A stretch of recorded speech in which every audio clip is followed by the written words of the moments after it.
2 weeks after I turned heel on Johnny Gargano and attacked him after our match against the Authors of Pain in Chicago back in May of 2017, I mentioned that I had learned more about myself in that past 2 weeks than the previous 32 years of my life.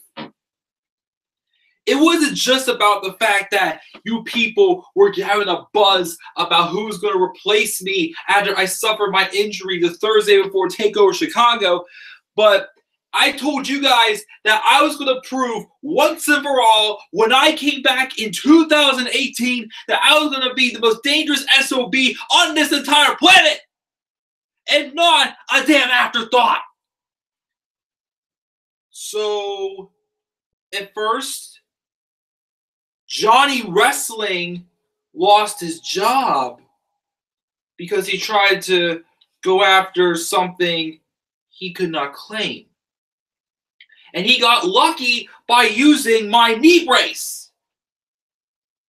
But then he's crossed the wrong line there because I immediately surpassed him, knocked the devil off of Aleister Black's back, and claim my shiny looking title.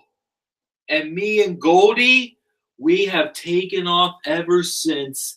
And it is my mission, as I had solidified myself as the greatest sports entertainer ever. Johnny Wrestling, though, he went away because I, Tommaso Ciampa, ended the fairy tale. Just like that badass theme music of mine, No One Will Survive, Johnny Wrestling did not survive. Now, Johnny Wrestling is slowly becoming Johnny Badass. Aleister Black thought he'd get myself to fade to black, but Aleister Black faded to black himself. And then the Velveteen Dream, he wanted to experience what it's like with Goldie on the Velveteen Experience. But at NXT TakeOver War Games 2, he just proved that he's not, tough enough. So I am closing out 2018 just the way I said I would, by being the most dangerous SOB, being the greatest sports entertainer of all time.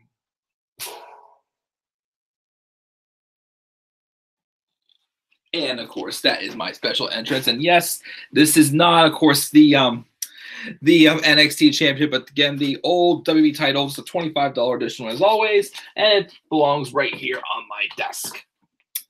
I'm actually a little warm with this hoodie on, so let me take it off. All right. Guys, what is going on? This is the Club of the Man 1993 coming at you for another, yes, 2 special options. Actually, technically, we've had 3 this week because Sunday we did my top 10 most underutilized, most improved, and least improved of 2018. Thursday night we did the top 10 matches that involved tables, ladders, and chairs. Oh my. Now, of course, as I said, I wanted to do several streams this month talking about the best and the worst of 2018. So I'm off tonight. I thought, why not continue on with another one? Of course, we are one night away from TLC 2018, which I'll do my live review of that tomorrow night. Once again, I may be a little bit late to catch it on tune in to TLC tomorrow because I do have a Christmas party to go to tomorrow.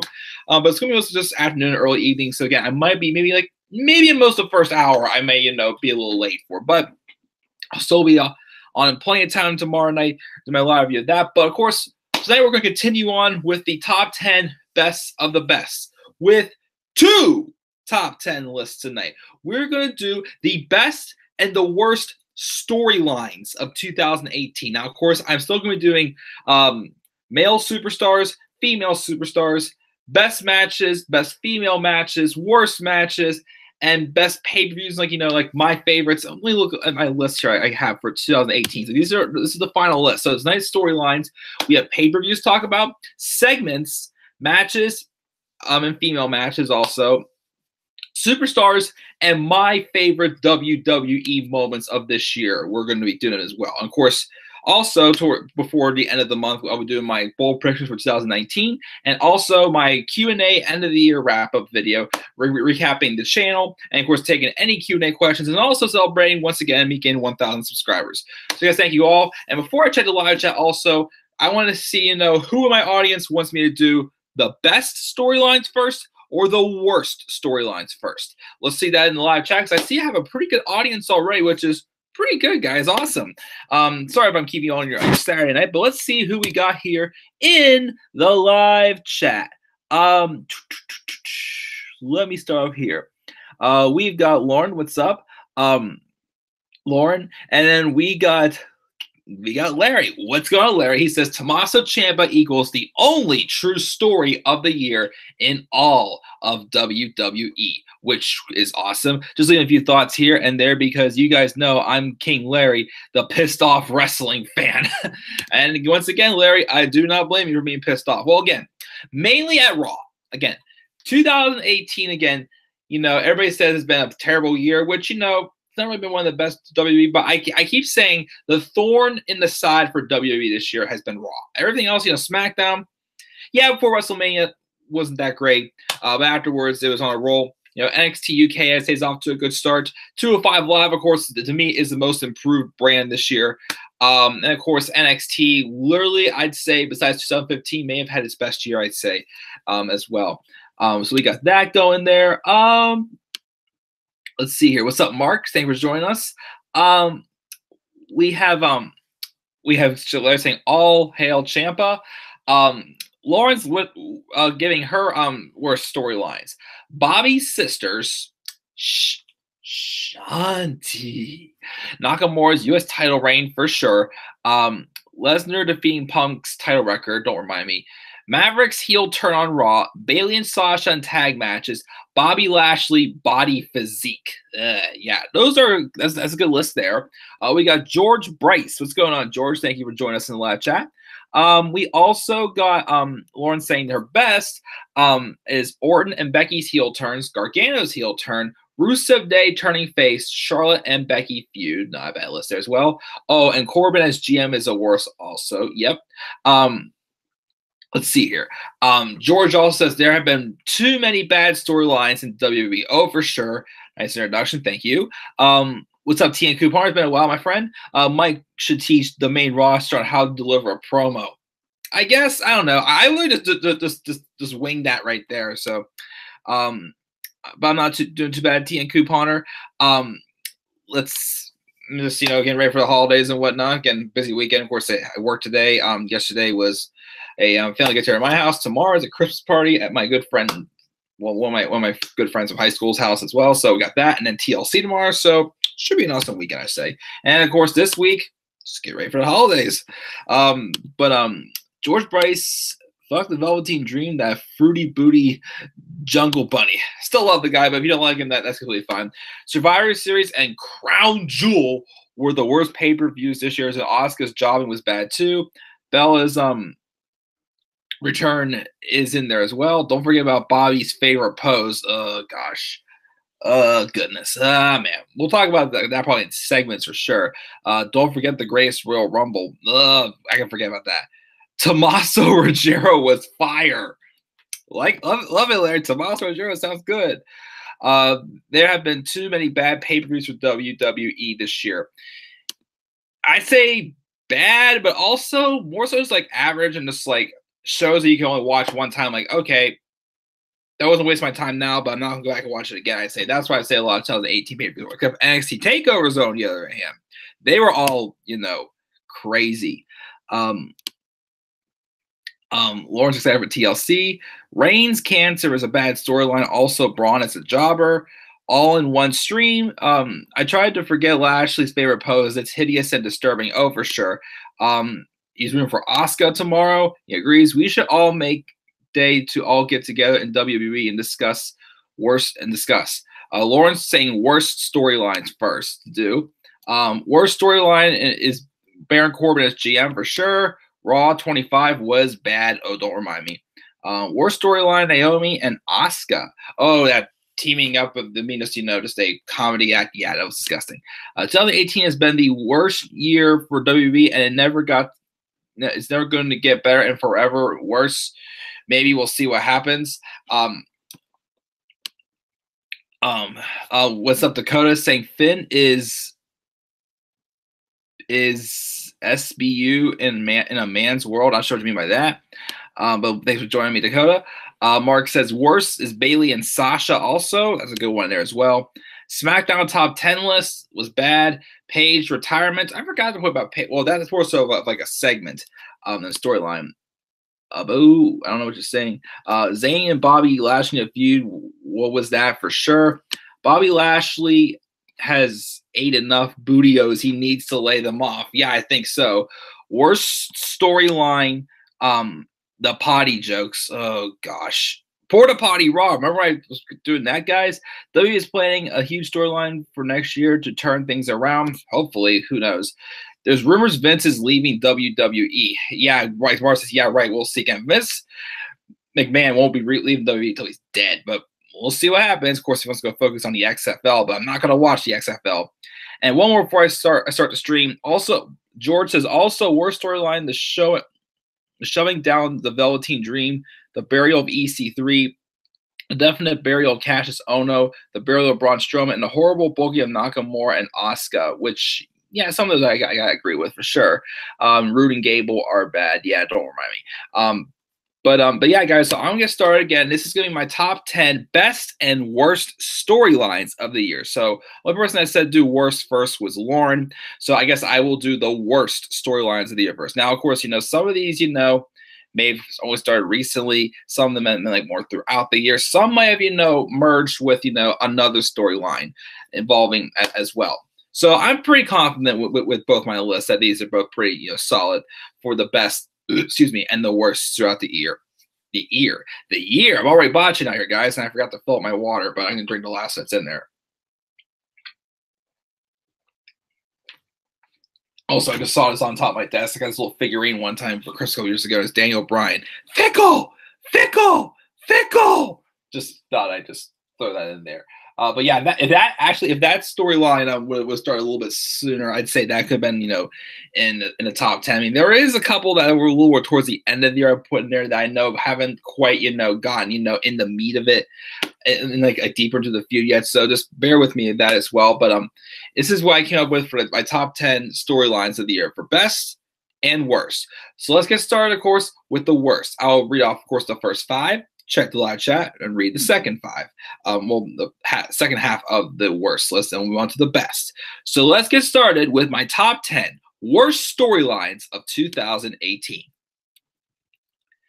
Number 10, the implosion of Rusev Day.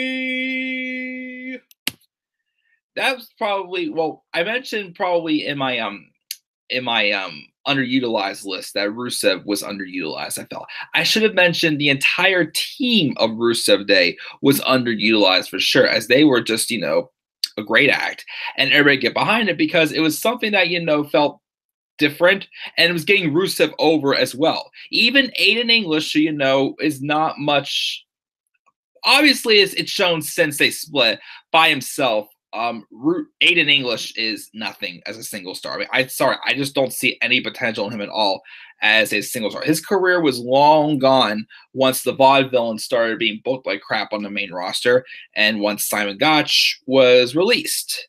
And mentioning how much he hates Enzo Amore in several podcasts I've listened to. But anyways, so obviously earlier this summer, they were starting to already tease a Rusev Day breakup, with Lana mentioning something in a segment where, oh, I wonder who's so many things holding you back though, Rusev. And they kept like by the way it was shot, it was implying that it was Aiden English. And of course, that's around a time too where it just felt like they were trying to sabotage Rusev Day, even though we were cheering for it. Still coming out, Aiden English telling us that we all suck and whatnot. But then 1 week it felt like they were finally being babyface. Next week they felt like they were being heel, then babyface, then heel, then babyface, then heel. It could not get a straight what direction they were going with them. And then Rusev had a random feud with Andrade saying on my switch. On my switch was what it was. It wasn't awful, but it wasn't great either. And then they finally get a tag title opportunity on the pre-show, keep in mind, at Hell in a Cell. And it was a pretty good match. I watched that pre-show match between New Day and Rusev Day. It was a really good match. I thought it was definitely an underrated match. Not one of the best ones here, of course, but I definitely thought it was a solid match.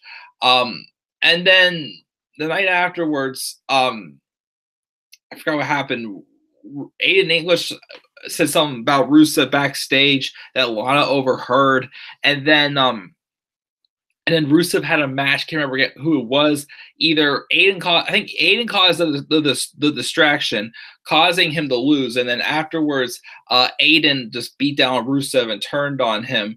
And then that whole thing with One Night in Milwaukee started up, where I still feel like they rushed that. They pulled it like off. They pulled the plug on it like way too soon. Like, give him the revelation of, oh, your account got hacked. And we were able to continue playing the video showing that, Lana didn't try to, cheat on Rusev pretty much. And then Rusev just squashed Aiden like a week later, and then that was it. And now, no Aiden English, which again doesn't surprise me. And Rusev's been just having random matches here and there with Shinsuke Nakamura. And I was like, that had a little bit of a feud for US title, which is not doing anything for me at all whatsoever. I remember I was hoping at the beginning of the year, I think in my bold predictions for 2018, I thought, you know what? Rusev Day some point in this year is going to be tag team champions. And it did not happen. And it doesn't look like it's going to be happening, of course, anytime soon. So to me, again, the storyline of the implosion just felt rushed, and it just benefited nobody at the end. Yeah, it had something a little bit going with the whole thing. Did you remember that One Night in Milwaukee and whatnot? And then, like I said, it was only lasted for like 2 weeks or something like that, and then it was gone just like that. So very rushed. It just benefited nobody, of course. That's why it is my number 10 for worst storylines of the year. Is the implosion of Rusev Day. That is my number 10. Now let's move on now to number 9 on my top 10 worst storylines of 2018. Number 9. Who is Braun Strowman's tag team partner? In my opinion, the results of this feud began to show how shitty WWE thinks of the Raw tag team division. It was at a time, obviously, because the last team that the Bar feuded with before WrestleMania was Titus Worldwide. So they basically beat everyone on Raw. They basically did. So then they had this battle royale where Braun Strowman came out. Since apparently he had no other avenues for WrestleMania. He came out and just threw everybody out of the ring pretty much. And he became number 1 contender for the tag titles, saying that he did not need to win a partner to win them. So we can speculate, who will this tag team partner be? Will it be Bobby Lashley, who's rumored to return at the time? I think I saw maybe Cassius Ohno. I can't remember, a couple other possibilities. I remember at the time of who could be Braun Strowman's tag team partner. And, even though I'm just like, okay, it's obvious, Braun's going to win this match, but who's it going to be? It's just there was interest, like, could this be a big return or something? Could it be The Rock for all we know? Who knew? The match, the build up, they had like Braun coming out. Here's why I go saying, they're trying to put comedy into something. They had like, Braun come out like, Brain Strowman or something like that. Like, this is my tag team party. Comes out dressed up as like, like a doctor or something like that. He had a couple other things where I always say, comedy is not for everyone. I feel like Braun Strowman could get away with a little bit of comedy, but I don't think that much comedy. And then when the match actually goes to happen at WrestleMania, we all know Braun Strowman says, "One of you are going to be my tag team partner. Who's it going to be?" He goes one into the crowd, grabs Nicholas Cone, John Cone's son, 10-year-old son, and then the match was just an absolute joke. It made Sheamus and Cesaro look like idiots. And then not just that, the following night on Raw, Nicholas and Braun Strowman relinquished the Raw tag titles because Nicholas has to go back to school. But he says he'll be back and he will get these hands. Dear Lord. It once again, to me, just started showing, hey, Braun Strowman is just nothing but a consolation prize. That's all he's been all year. Like every time again, Braun Strowman's gotten like, the big moment, whether it's, all the eliminations in the Elimination Chamber, he's about to win a vacated Universal Championship or whatnot. He never capitalizes on it. And it's not his fault, of course, just with WWE books him. It's like it book him up so strong, but then when he gets to that big moment, he gets to the top of the mountain, he can never capitalize. And this Raw tag title win was just a consolation prize for him. Just give him some pointless to do at WrestleMania just to relinquish them the next night, which just made absolutely, again, no sense. Waste of time, just did nothing for anyone, and it made Strowman look worse. And once again, it just showed how much value was in that Raw tag team division, even before the superstar shakeup. So yeah, that is my my number 9 for worst storyline of the year. Who is Braun Strowman's tag team partner? At my number 9. Number 8, Jinder Mahal obsessing over the SmackDown Live top 10 list. Here's the first thing you need to know. When this list was first announced that it was going to be coming out, it was supposed to be of the top 10 superstars who deserve opportunities. That's what they claimed it was supposed to be. When it came out, AJ Styles was on the list, Charlotte was on the list, Randy Orton was on the list, like a bunch of people who, yes, are successful. They're great in their own eyes, but aren't really up there as far as, they deserve opportunities. They've all gotten a good amount of opportunities. Ty Dillinger was not on this list. I can't remember. I haven't seen the list, so I can't remember who was on it. But long story short, they basically took this top 10 list and based it around a pointless feud for the U.S. title between Bobby Roode and Randy Orton. Now, the thing was, though, is that that time it was a face-on-face feud between the two of them going into Fastlane. And then finally, one day, Jinder Mahal, Bobby Roode wants to be a fighting U.S. champion, one of the greatest U.S. champions of all time. Yeah, right. You only had that title for like a month. Who knows? Randy Orton came out to, accept an open challenge. But then Jinder Mahal comes out and starts saying, "Ooh, Randy, aren't you upset that you're number 9 on the top 10 list? And Bobby Roode's number 5?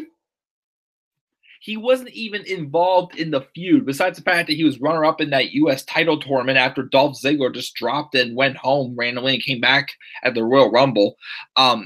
But he starts to rattle thinking he can get them upset. Once again, just like on the level of him making fun of Shinsuke Nakamura's face in 2017. It's another one of those, hey, Jinder, is that the best you got? And that's how Bobby Roode and Randy Orton were about too. And then like a week or two before the match happened at Fastlane, Orton flat out just came out and just said, Bobby, this isn't about no top 10 list. You just happen to have the only title that eludes me, which to me would have been a nice, simple story to set up a match at Fastlane, and then they can go deeper on it for a match at WrestleMania 34. Well, instead, it was Jinder Mahal still sticking his nose into it, which gave him an opportunity to be in the U.S. title. That's another thing, too. 2018 has been a year for exposing WWE for giving people title opportunities just whenever they feel like it. You know, Rusev won a match to, you know, get into that match as well, make it a fatal four-way. And Jinder Mahal, of course, won the U.S. title. And then afterwards, you know, he dropped it to Jeff Hardy. Hardy had it for a few months before giving it to Shinsuke. And then, you know, it just sucks from there. But once again, the top 10 list was stupid because it was supposed to be top 10 who deserved opportunities, not the top 10 superstars on SmackDown Live. And then they use it just to have Jinder Mahal try to rattle up Bobby Roode and Randy Orton, which is just like, you look at him and go, ha, you think you're so funny? No. You suck. You're not intimidating. Just shut up and go back to catering, Jinder. And that's exactly what he did when he went back to Raw. But that is why it is my number 8 on this top 10 worst storyline 2018 list is Jinder Mahal obsessing over the top 10 list. Number 7 is a storyline I like to call Nobody is Ready for Ellsworth. Duh. So one of the worst, I believe she was my number 2 for least improved superstars of 2018, which could change that a little bit depending on what she does this Sunday or tomorrow at TLC, based off of also her performance in the main event SmackDown. But Asuka, as we all know, lost at WrestleMania 34 to Charlotte, which I kept saying was, you know what? I'm okay with that. I feel like, you know, her character as, like, you know, someone who's based off of winning, I felt like that wasn't going to be able to go for another year, I felt. So having her lose, I thought, okay, explore like other character traits, some type of storyline for her, and then we'll get her back in the feud, into the title feud, which could have been this right now. She could have gone through, you know, other crap, you know, throughout this year, and, you know, been able to, you know, win the title this Sunday, you know, and feel like, you know, it's like, you know, setback, setting you up for a comeback. One of my favorite quotes, by the way. But that was not quite the case here with Asuka. So Asuka lost to Charlotte at WrestleMania 34. She went to SmackDown in the Superstar Shakeup. What happened the week before the Superstar Shakeup, though, was Carmella cashed in her Money in the Bank briefcase and won on a SmackDown after WrestleMania. And, of course, she had that terrible match with Charlotte at Backlash. We're not going to talk about that.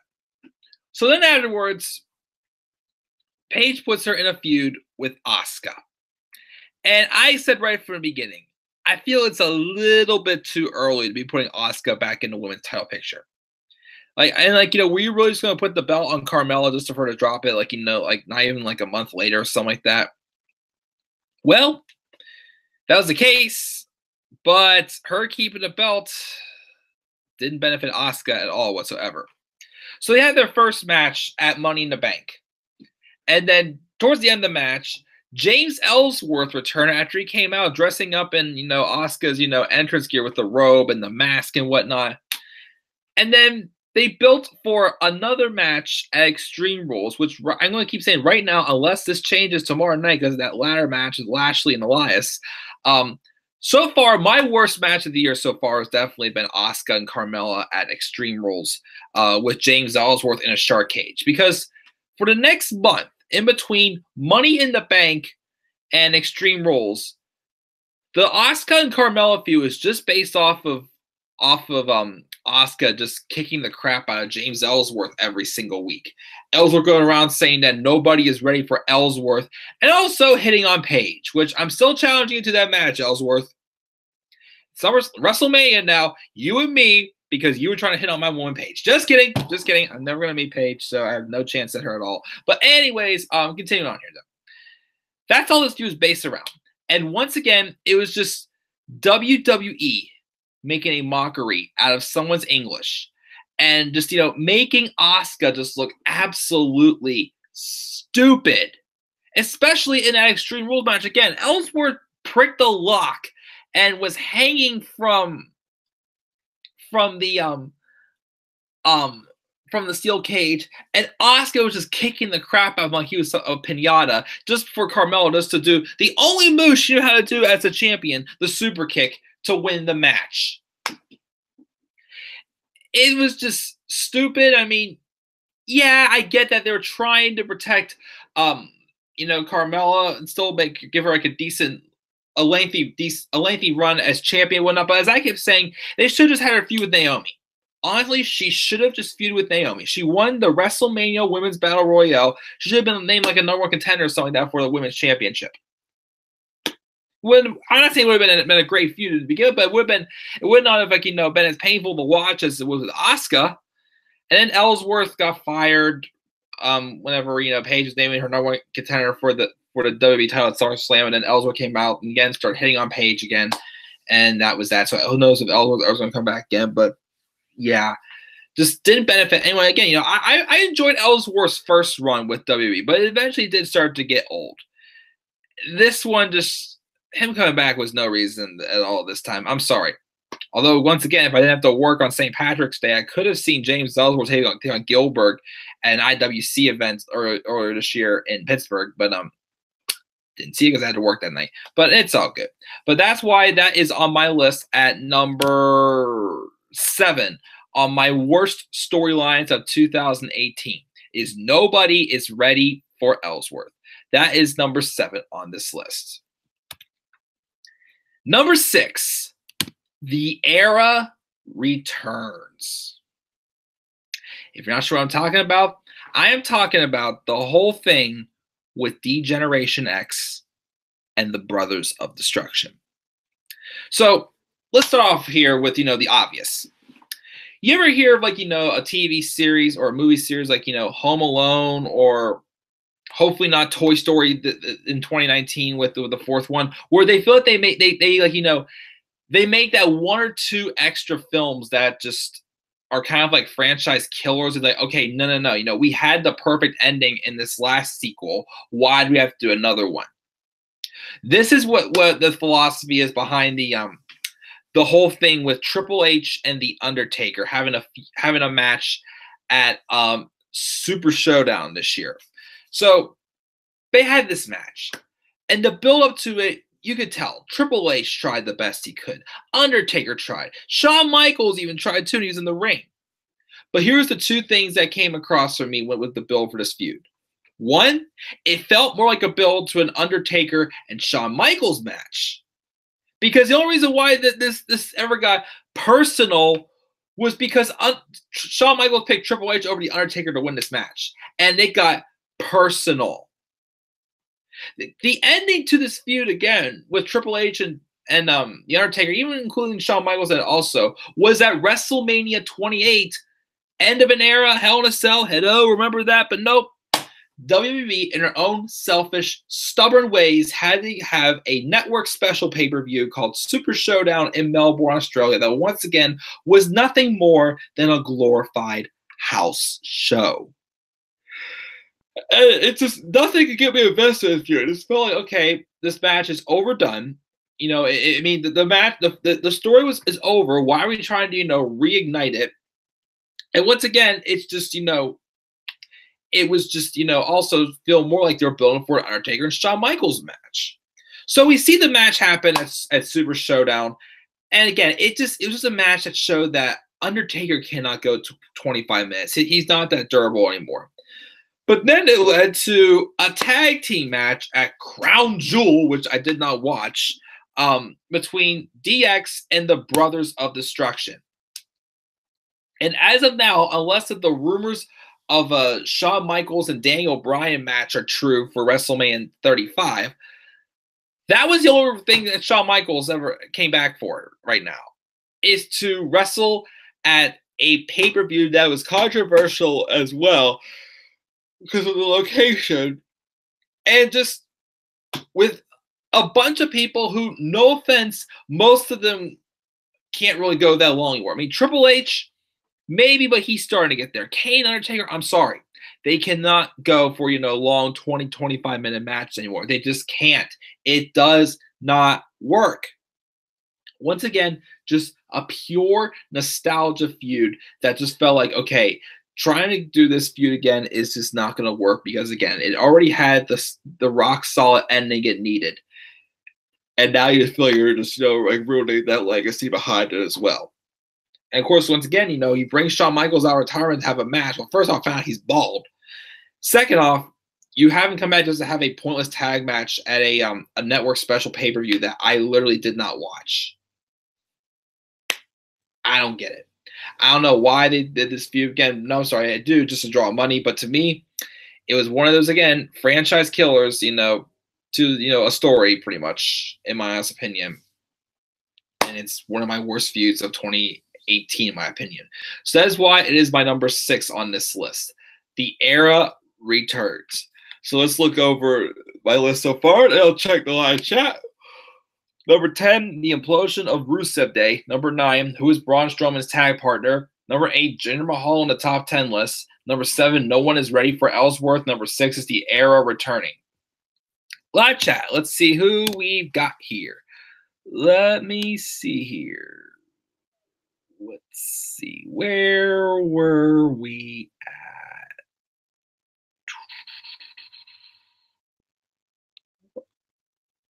Where were we at?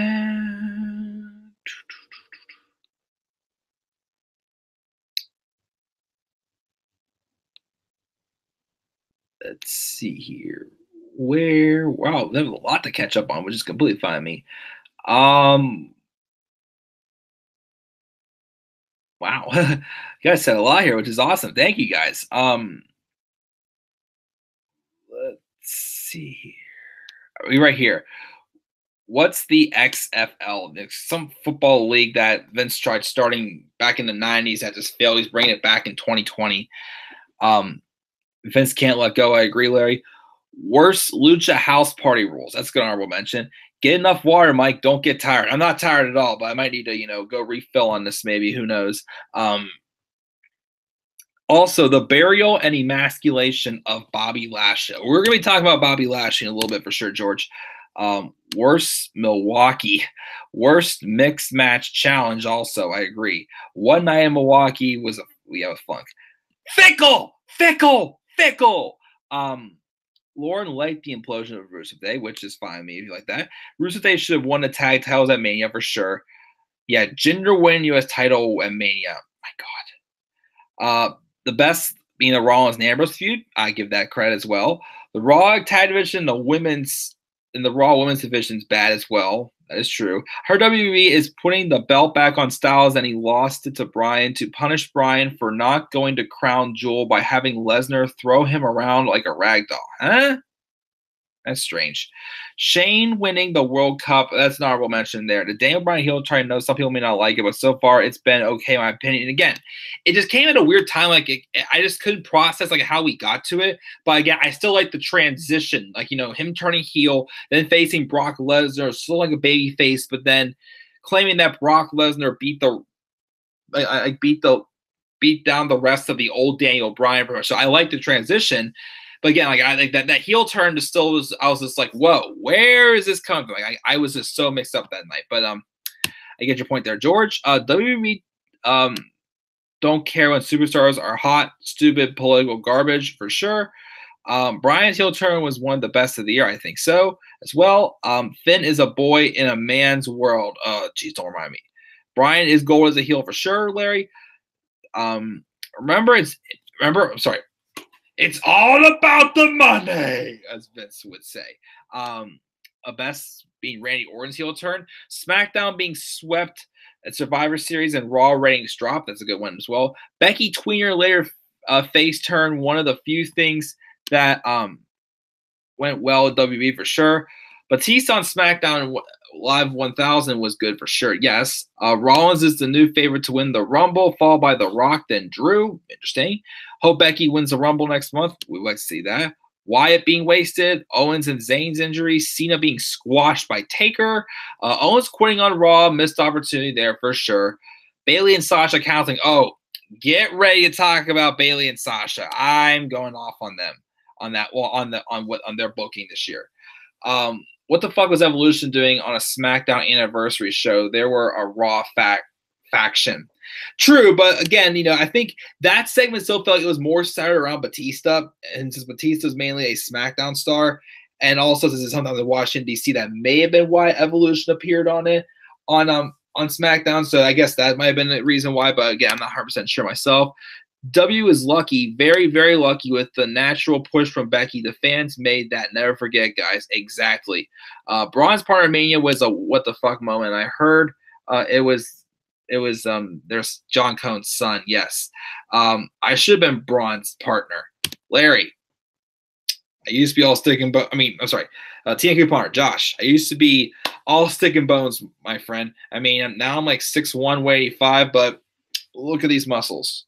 They're not that much. I'm pretty sure I could not take on Sheamus or Cesaro. They'd whip my asses. But I appreciate you putting me over for that. But sure thing. Batista, Flair, or Triple H had great careers on SmackDown. All members of Evolution were on SmackDown. Mark said worst DX and Bros of Destruction feud because no offense, but they are too old to be in the ring for sure. Lauren said Shield reunion was just a no-no for sure. It wasn't the Shield reunion. It was Roman Reigns' pound puppies, pretty much. I think it was T and Kupar said. Hashtag hear that ding. Yep, it's my cell phone. Well, it's my phone again. The text messages getting on the computer. Still, Evolution was a Raw faction. They never appeared together as Evolution on SmackDown Live. It's understandable. Braun's Money in the Bank cash in was stupid for sure. The rap battle on this past SmackDown, yeah, for sure. Josh is the best. Hypes up the chat for me. Oh, for sure, he does, definitely. Worst, the Nia and Ronda feud. Oh, gosh, don't get me started on that. That's an honorable mention, actually. I didn't put Nia Jax on anything. Hear that ding. George, doesn't matter if Evolution were on Raw or SmackDown. People love them and one of the greatest stables ever. They are. Shake Up this year was so bad. For Raw, definitely. Dakota's okay with Gable and Rude as tag champions now. It could lead to, again, Bobby Roode turning heel, but we'll see what happens with that. The Rude and Orton feud, yeah, all because of Jinder Mahal. Braun's tag title victory at WrestleMania was a pure joke, and right there, they buried the tag team division, and to this day, we still see it. Oh, for sure. Nia and Tamina teaming up was awful, yes. I'm not okay with a smiley tag team that is way too happy, for sure, way too happy. Why would you have put on who would you have put on SmackDown's top 10 list? Well, at that time, probably, again, Ty Dillinger for sure, deserved a mid-card push. I'm trying to remember who was all on SmackDown at that time. I remember I did a stream with that like months ago, but I gotta think about that one. I can't remember who was all on SmackDown at the time. Miz not getting the WWE title. Yeah, that's been the one downside to the Daniel Bryan heel turns. I feel like that got into the way of some main event plans for the Miz. But again, Bryan's making the work he's doing, but again, I just feel bad for the Miz in some ways. The SmackDown top 10 was garbage. Ember Moon should turn heel and get a title run next year. Maybe Mark, that'd be a possibility.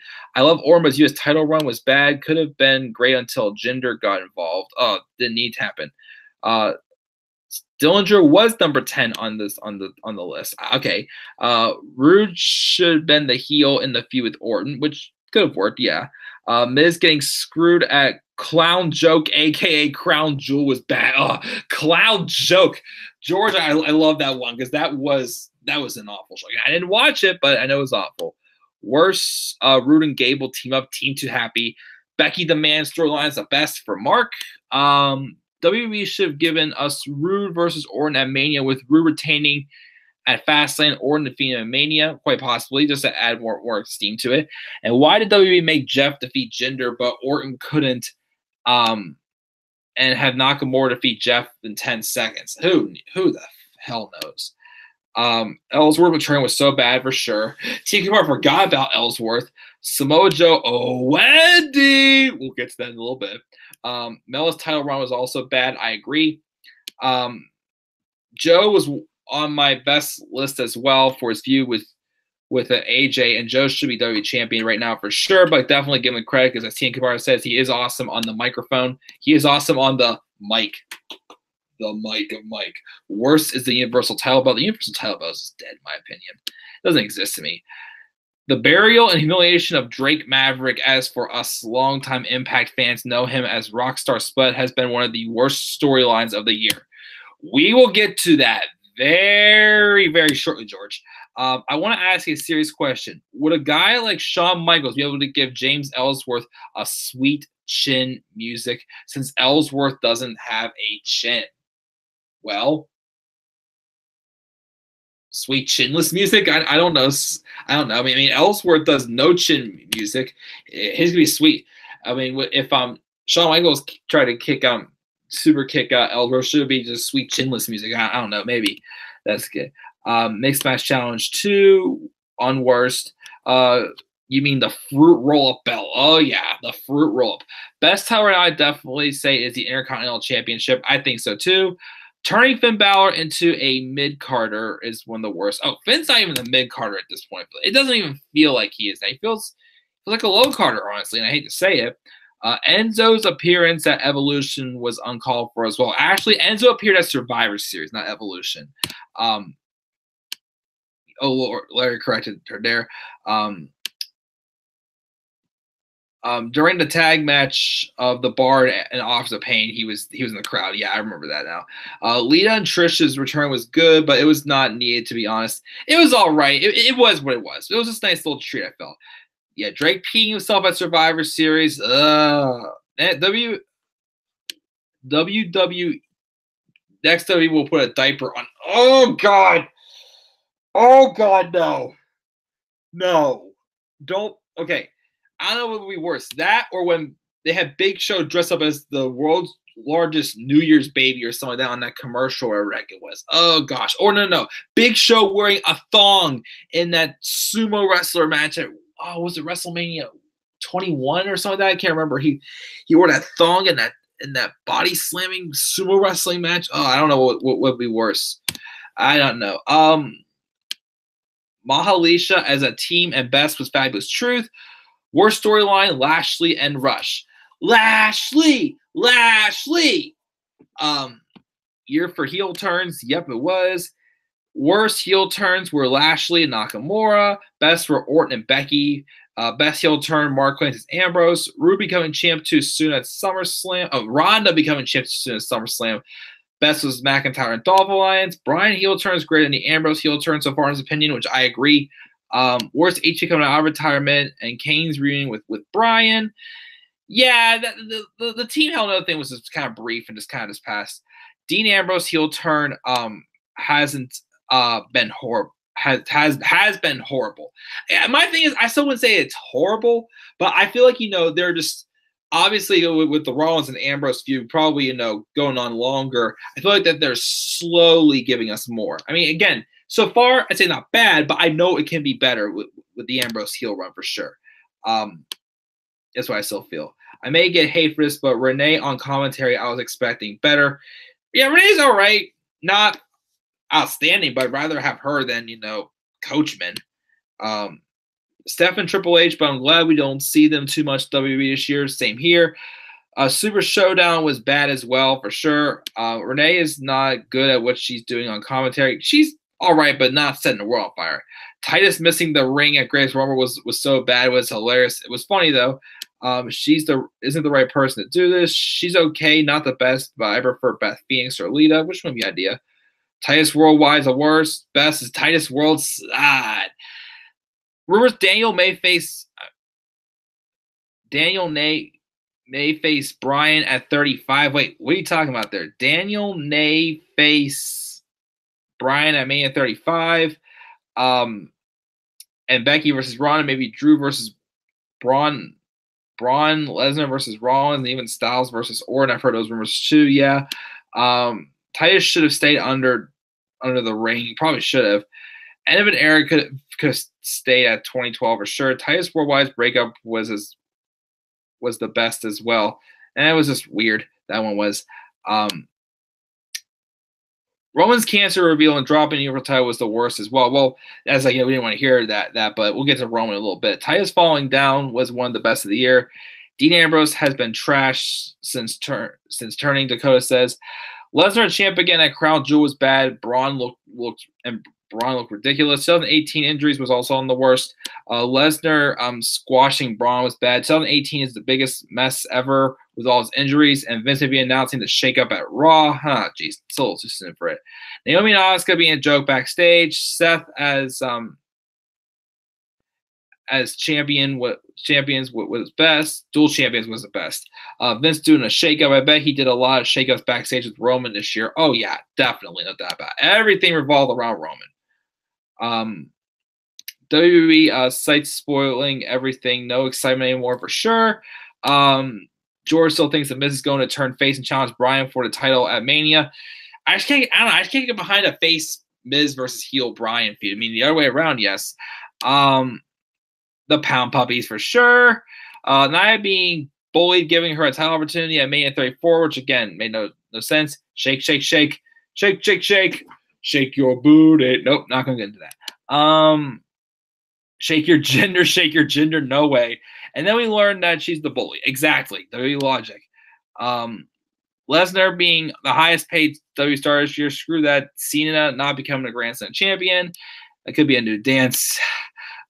George says, "Oh yeah, Cena being squashed by Undertaker. I very much like.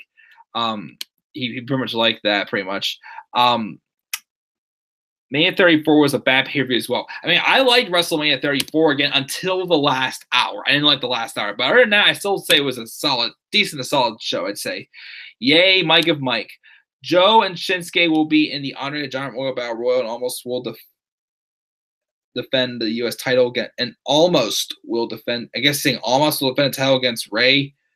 Okay, no, not bad match. Hope that they do go with Mysterio and Almas, which would be awesome. I'd say give Almas a WrestleMania moment next year. I agree, and make him U.S. champion. Big Show's 1,000th turn for sure is being unsafe as people claim. Instead of WWE having a guitar above the ring, why couldn't they hung the guitar from one side, on the other have Rush dangling from his foot with a rope around his ankle? I still am not a fan of anything on the pole matches, though. Saying Bryan is the best heel right now, I feel so. Best, the only door you ever knocked down was the door to John Cena's bedroom. We'll be talking about that in the segments probably. So I asked myself, what a Mahalisha. Oh, my stupid. What a Mahalisha is. I know that is the name of their stupid team, but whatever, exactly. Dakota's a savage, definitely. Rumor Band 35 matches are HBK and Bryan, Orton and Styles, Ronda and Becky, Drew and Braun, and Rollins and Lesnar. With the first person gaining possession and using it as a weapon, hearing Rush while he's dangling, say Lashley. Shane will face Miz at Mania with Shane as a heel, Miz as a face. I'd rather commentary have Coach and Booker T than Renee on commentary, George says. Shane and Steph may switch brands. I did not hear that. WWE spoiling everything on the worst list. Nia being considered unsafe. She is unsafe. And George says, I think Miz's face turn might be a little bit more successful than the last time because the fans are really more behind him than they were the last time. I guess maybe, but I mean, I still don't see Miz as a heel. But again, if it happens, we'll see what happens when he turns face. But let's get back to the list, of course, for the second half of the top 10 worst storylines 2018. Number 5, AOP.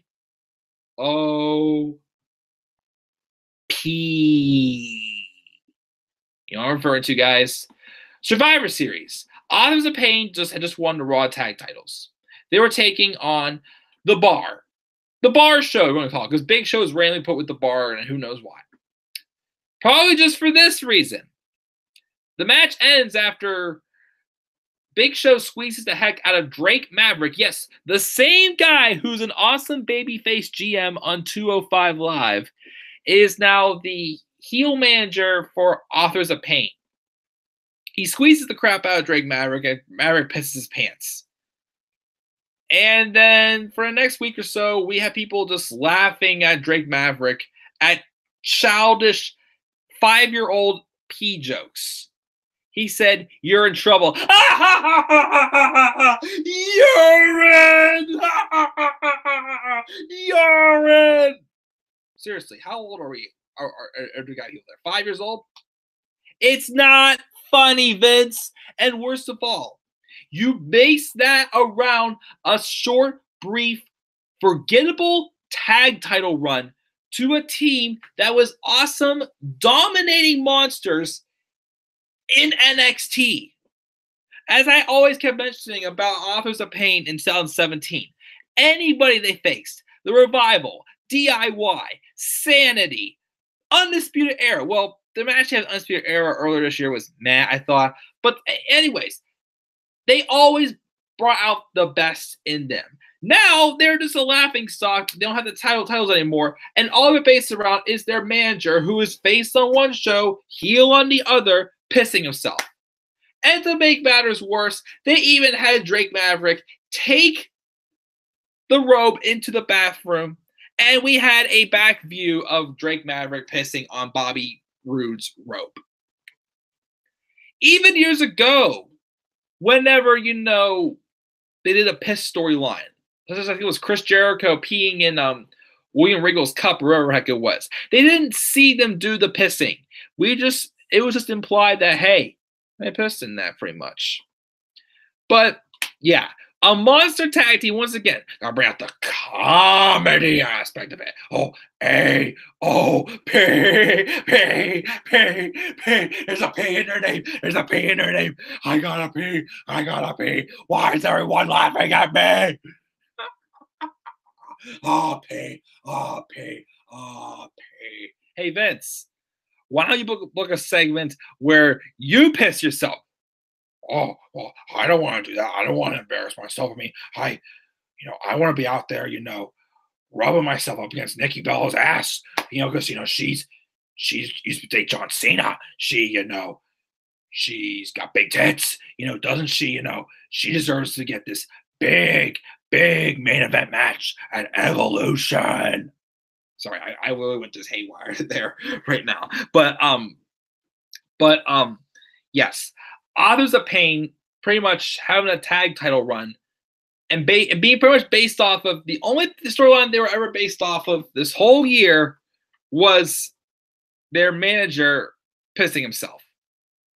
And then he goes as far as, he was embarrassed about pissing himself, but then he retaliates by pissing on Bobby Roode's robe. And then they drop the tag titles because Drake Maverick is pinned. Yeah, that's a great story. But yeah, definitely awful. It's killed Authors of Pain. I'm sorry. They're dead now. They're brought down lows with the Revival, B-Team, whatever other tag teams exist on Raw that just are so freaking irrelevant. Just terrible. Awful stuff. And that's why it is my number 5 on this list. Number 4, Baron Corbin going corporate. Why Baron Corbin? As I keep saying, 2017, Baron Corbin had the momentum going for him. He was being built up as a dominating monster. He ended 2016 with a great triple threat match for the WWE title. Himself, Dolph Ziggler, and AJ Styles. He came up short, but he looked like a monster, and he was on his way definitely to being ready to be a main eventer by the end of 2017. And what happened? All of his momentum got cut off because he lost his cash-in thanks to Super Cena. Not John Cena, Super Cena. And then he had a very forgettable U.S. title reign. He gets drafted over to Raw. And immediately he's named Constable after having a brief feud on Raw with No Way Jose. That's going to do much for you. So he goes corporate. And then he gets named acting general manager. And through that time, of course, he had an ongoing feud with Finn Balor that would never end, all because Finn Balor is a small guy. Remember? Itsy Bitsy Balor climbed up to the top rope. Down came the Constable and crushed his dreams. Couldn't even get on track. Jeez, guys, this is going so good. The itsy bitsy Fowler does not compare to me. We get that. And then we get them having how many matches? We have them also having Finn Balor in Finn's Funhouse. Meantime, Finn Balor is just showing up, smiling like an idiot every week, just trying to make these little jokes to Corbin about God knows what. Oh, no, I'm sorry. The fact that Corbin, sucks at his job, but he's trying to be funny about it, and it did not work. And to top that all off, let's see here. What other weird decisions he made? Oh, yeah. One of my favorite decisions he's ever made is the fact that he did not let Roman Reigns put his title up on the line in a match against Dolph Ziggler. Shouldn't a heel general manager want to get a title off of a baby face? Why on earth did that happen? Tell me. Tell me. Tell me. That happened. And then what else? He's made so many bad decisions that, oh yeah, the Lucha House Party rules also. Why are you getting a babyface, tag team get this 3-on-2 advantage over a heel tag team that you're burying deep into the ground? And the whole thing of, oh, I'm sorry, I forgot to mention, gets so old because it's not used effectively. He looks like a stupid corporate dude right now because, one, he didn't have any of the credentials to back up the fact that he can be taken seriously as a general manager, and all you've done is just made fun of Finn Balor for being short and just made so many stupid decisions. I just hope to God he loses this Sunday and we move him on to something else. Move him on from this whole general manager shit that he's doing. Dear Lord. But that's why that is my number 4 on this list. Baron Corbin going corporate. Number 3. Oh, wait, wrong list. Oh, right here. Number 3. Bayley and Sasha Banks cycle.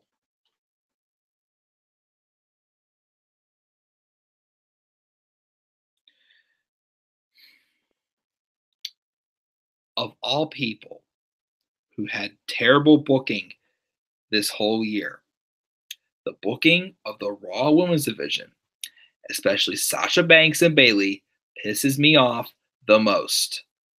I could not tolerate it. I couldn't tolerate it. I could not stand it. It drove me nuts. I do not get why they wasted this feud. They started some type of tension between them after the Royal Rumble and then that Elimination Chamber. And it looked like they were building for one of them to turn on the other for a match at WrestleMania 34. But instead, apparently, they got backstage heat, and that's what caused them to be thrown into the WrestleMania Women's Battle Royale.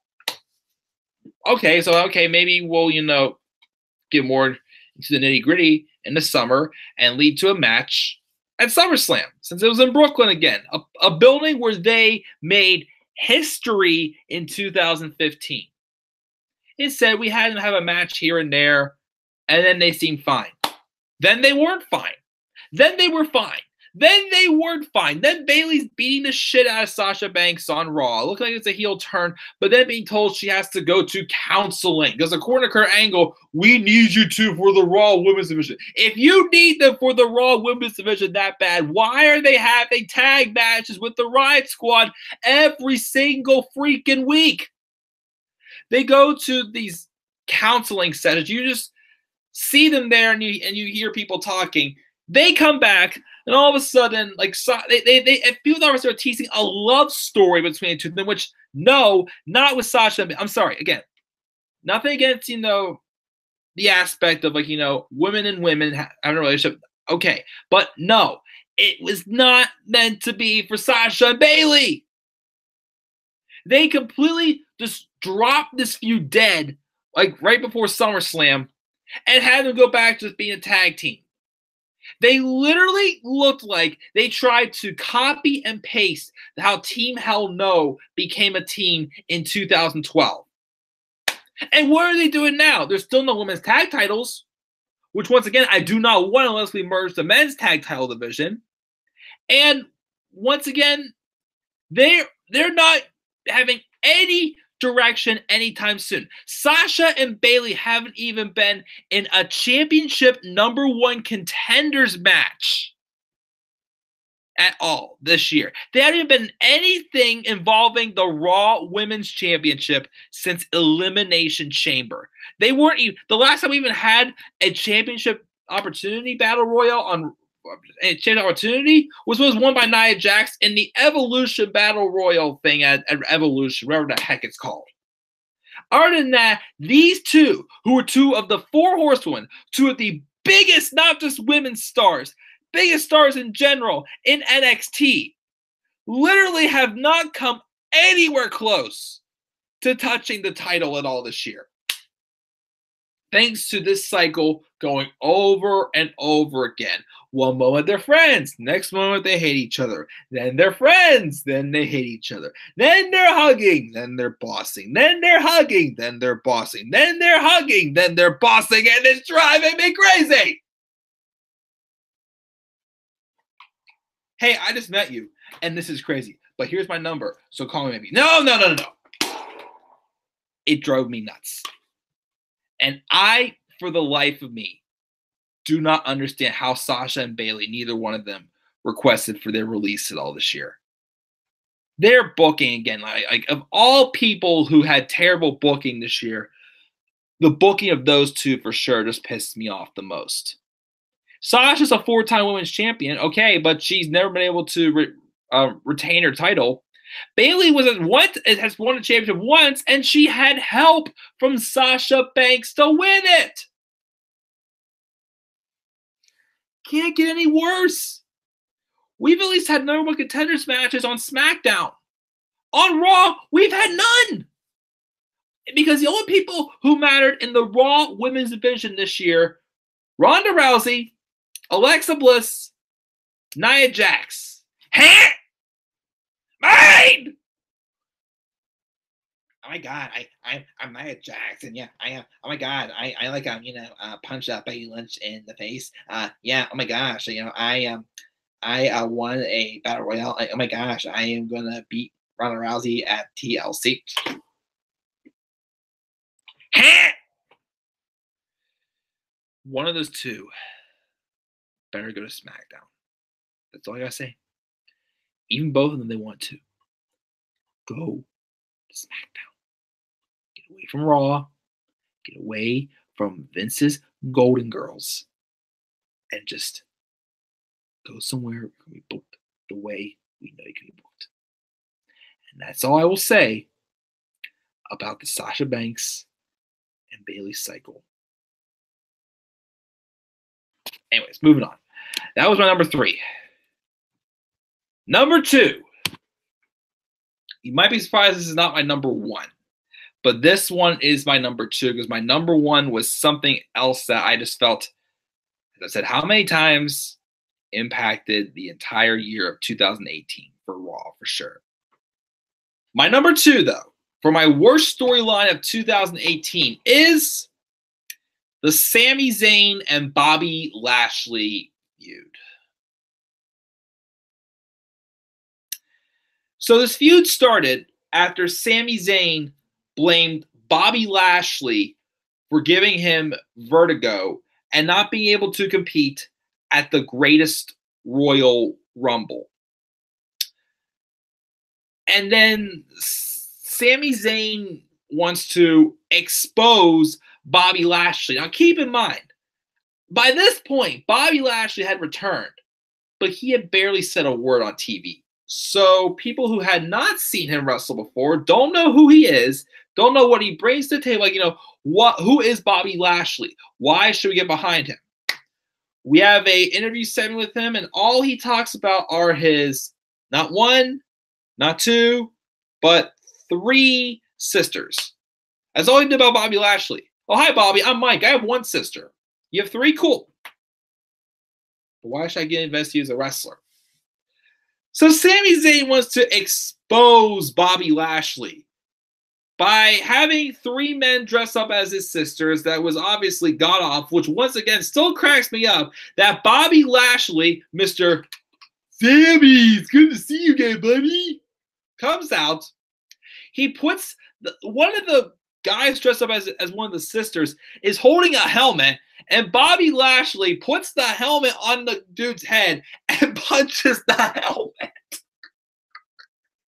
It just sounds so stupid. Then the following week, it's Bobby Lashley's Instagram posts we're rattling on now.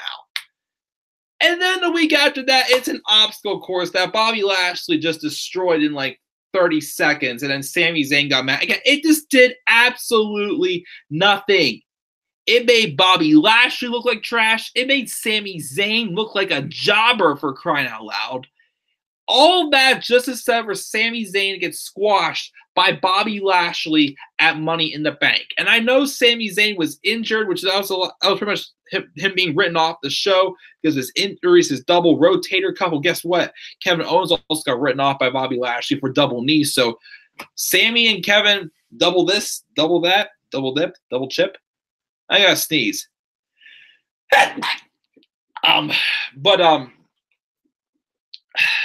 Man, jeez. This feud was awful. Like, insulting storytelling to an A on the dot.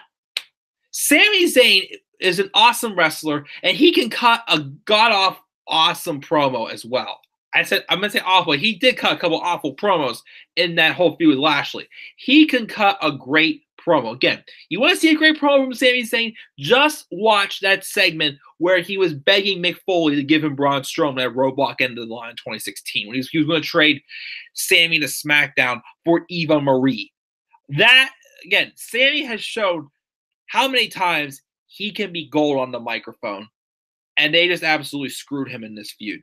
And it screwed Bobby Lashley also as well. Bobby has 3 sisters. Bobby Lashley posts this on Instagram. Who cares? It's another one of those, Sami, is that the best you got? And the other thing, too, when Bobby Lashley was a babyface, he would go out there smiling all the time like nothing was wrong, never looking angry unless he says something stupid or something like that. And he just had time to just let the heel just beat the crap out of him. Whether it was Elias when he was a heel, after he sung Rocket Robin, or whenever Sami Zayn would bring him out there or whatnot, it was just couldn't take the guy seriously. It was just so stupid. Awful storytelling for sure. Just did nothing to anyone. And definitely, in my opinion, one of the worst storylines of 2018. But it's not the number 1 storyline for 2018, in my opinion. Let's get to that right now. And my number 1 worst storyline of 2018. Roman's reign over Lesnar. Roman Reigns gunning the reign over Brock Lesnar. So we had known probably since before WrestleMania 33 that this match was happening at WrestleMania 34. Brock Lesnar and Roman Reigns. Obviously also a time where WWE realized this is their last chance really to try to get Roman over. The feud just did not work. From having, first off, you had Roman Reigns pin Braun Strowman in the Elimination Chamber after Strowman just cleaned house with all 5 other members of the Chamber match. You had that happen. You had no storyline for Roman going into that Chamber match other than the fact that he beat Bray Wyatt to qualify. Everybody else in that Chamber match had a story except Roman. You do the match at WrestleMania 34, and it sucked. And Brock Lesnar retained. But then that's where desperation really kicked in for WWE Creative. Because the next night on Raw is announced that Brock Lesnar re-signs with WWE. And he's having another title match at the Greatest Royal Rumble against Roman Reigns, this time inside a steel cage. And Roman Reigns, on that Raw, flat out said, and I quote, "I don't understand why I'm getting this match." He flat out said that. And he lost the match because that botch with the cage breaking, and then even though Roman touched they're saying that Brock technically touched the floor first, even though his steel was on his back. I don't know. It was stupid. Just another way for Vince trying to, get all excited that this feud can still continue. But after that, Roman Reigns starts saying that management is holding me back, leading to a feud with Jinder Mahal. Jinder Mahal and Roman Reigns had a feud this summer, and no one cared at all. Jinder Mahal, though, is claiming that Roman Reigns is getting all the opportunities in the world, and Roman Reigns claims that management is holding him back. Like, that made any sense at all whatsoever. It's like in 2011 when John Cena came out during the CM Punk contract sign with Vince McMahon. He was like, "I want this, I want that, I want this, I want that." It's like Roman Reigns going, "I'm not getting any opportunities." "Oh, you are." "I'm not." "Yes, you are." "Oh, I'm not." "Yes, you are." "Oh, I'm not." And then the part that pisses me off the most, after Bobby Lashley escapes the god-awful feud with Sami Zayn, he guns for Roman Reigns. And at first they tease they're going to have a multi-man match at Extreme Rules, but then they cancel it, claiming Brock Lesnar may not be coming to SummerSlam right now. And then all of a sudden, Kurt Angle becomes, Roman Reigns' biggest cheerleader, saying, "I just want someone to kick Brock Lesnar's ass and beat him for that title because he's not being a true champion." It was just all Vince. But here's the worst part. They canceled the multi-man match. Roman Reigns and Bobby Lashley have a decent to solid match at Extreme Rules, which, once again, I was there live in attendance. That was not the main event of the show, which I was surprised. And Bobby Lashley wins. And I'm like, let's go. He's going to be going after Lesnar for the Universal title. No. Next night on Raw, we have 2 triple threat matches. The winners of both matches face each other the following weekend. The winner of that faces Brock Lesnar at SummerSlam. And guess who the 2 faced off to face Brock were? Roman Reigns and Bobby Lashley. Roman wins and gets the opportunity. So just like that, Bobby Lashley is high up on the pedestal and then knocked back down, botching Rockin' Robin. No match at SummerSlam, but yet he wins at Extreme Rules. But that win does not count at all. It was just the same exact shit with this whole thing. Yeah, Brock Lesnar's not here. Brock Lesnar's not here. Brock Lesnar's not a fighting champ. We heard the same shit from February to August. Every single week. I'm the uncrowned Universal Champion. I'm the uncrowned Universal Champion. I'm the uncrowned Universal Champion. I'm the uncrowned Universal Champion. And it drove me bananas. I wanted to throw this microphone into my TV, just like when I screamed at my TV whenever Alicia Fox was screaming out, "No him, no him, no him, no him." It's making me sick to talk about this. And of course, Roman gets sick with leukemia, which once again, prayers to you, Joe Anuai and whatnot, that you get better, of course. But I hate to say this, but this feud, the reason why I picked this one over Lashley and Zayn is because this feud literally made the whole entire WWE feel it was on lockdown. Nothing was going to be right until Roman Reigns got that big moment. And he did, but they still continued the crap because they pretty much again booked the Shield like Roman Reigns pound puppies, as Tia Kupar would say. It was just, it should have just been Roman winning the title at WrestleMania and we just move on. That's all it should have been. But no. Because Vince had to be so stubborn. "Oh, Roman's got to get that reaction, so we can't put talent in. Oh, we don't want to have him show up here because he might get booed." I'm sorry, again. All respect to, Joe Onyewu for him being sick, but this feud was just, it was one of the biggest reasons why 2018 had the life sucked out of us WWE fans. That is why that is my worst storyline of 2018. Roman reigning over Brock Lesnar. So my list, now here's the, I'm going to read my list one time. Before I check the live chat though, I'm going to go grab some more water and I'll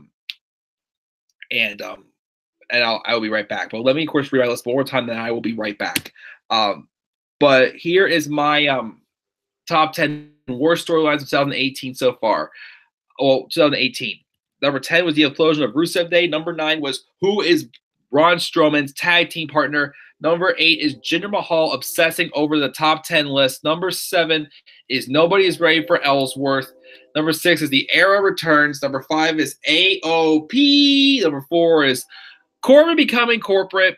3 is Bayley and Sasha Banks cycle. 2 is Sami Zayn and Bobby Lashley's garbage. And number 1 is Roman reigning over Lesnar. Guys, I will be right back. I'm just going to turn off the camera and the audio. I will be about at most 5 minutes. Just hang tight. I'll be right back. I just need some more water. And yeah, be right back.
All right, sorry about that. I just had to refill my water, and then of course when I went downstairs, the dryer was buzzing, so I had to pull out the laundry very quickly. But I am back, guys, and I'm sorry about that. So before we move on to the top 10 best of 2018 storylines 2018, let's check the chat of live. Let's say, let's see here. Where were we at? Let me see here. Let's catch up on the live chat. Let me see here. I think we were right. Yeah, here. Oh. Okay, we're right here with Larry saying P. Ugh. Which one is worse, Nia or Brie Bella? I'd say Nia. Although Brie, was botched Bella this year. The Miz will be more of a tweener, George says. I'd say if Miz is more of a babyface, I still say him being like a tweener would probably be better for him, I'd say. Mark says the best is the Ronda and Becky feud. Oh, the build for sure. We still have to see the match, though. Best moment at the Rumble this year was when Orton, Cena, and Mysterio having a stare down with Roman, Nakamura, and Finn was amazing. That was good. She didn't like Tia Kupar is really hard to answer, to be honest. I say Nia just because I hate her more at the moment. That's what I say so too. To me, the term was awful. The curse of the NXT call-ups continue for sure. George is predicting at the Royal Rumble.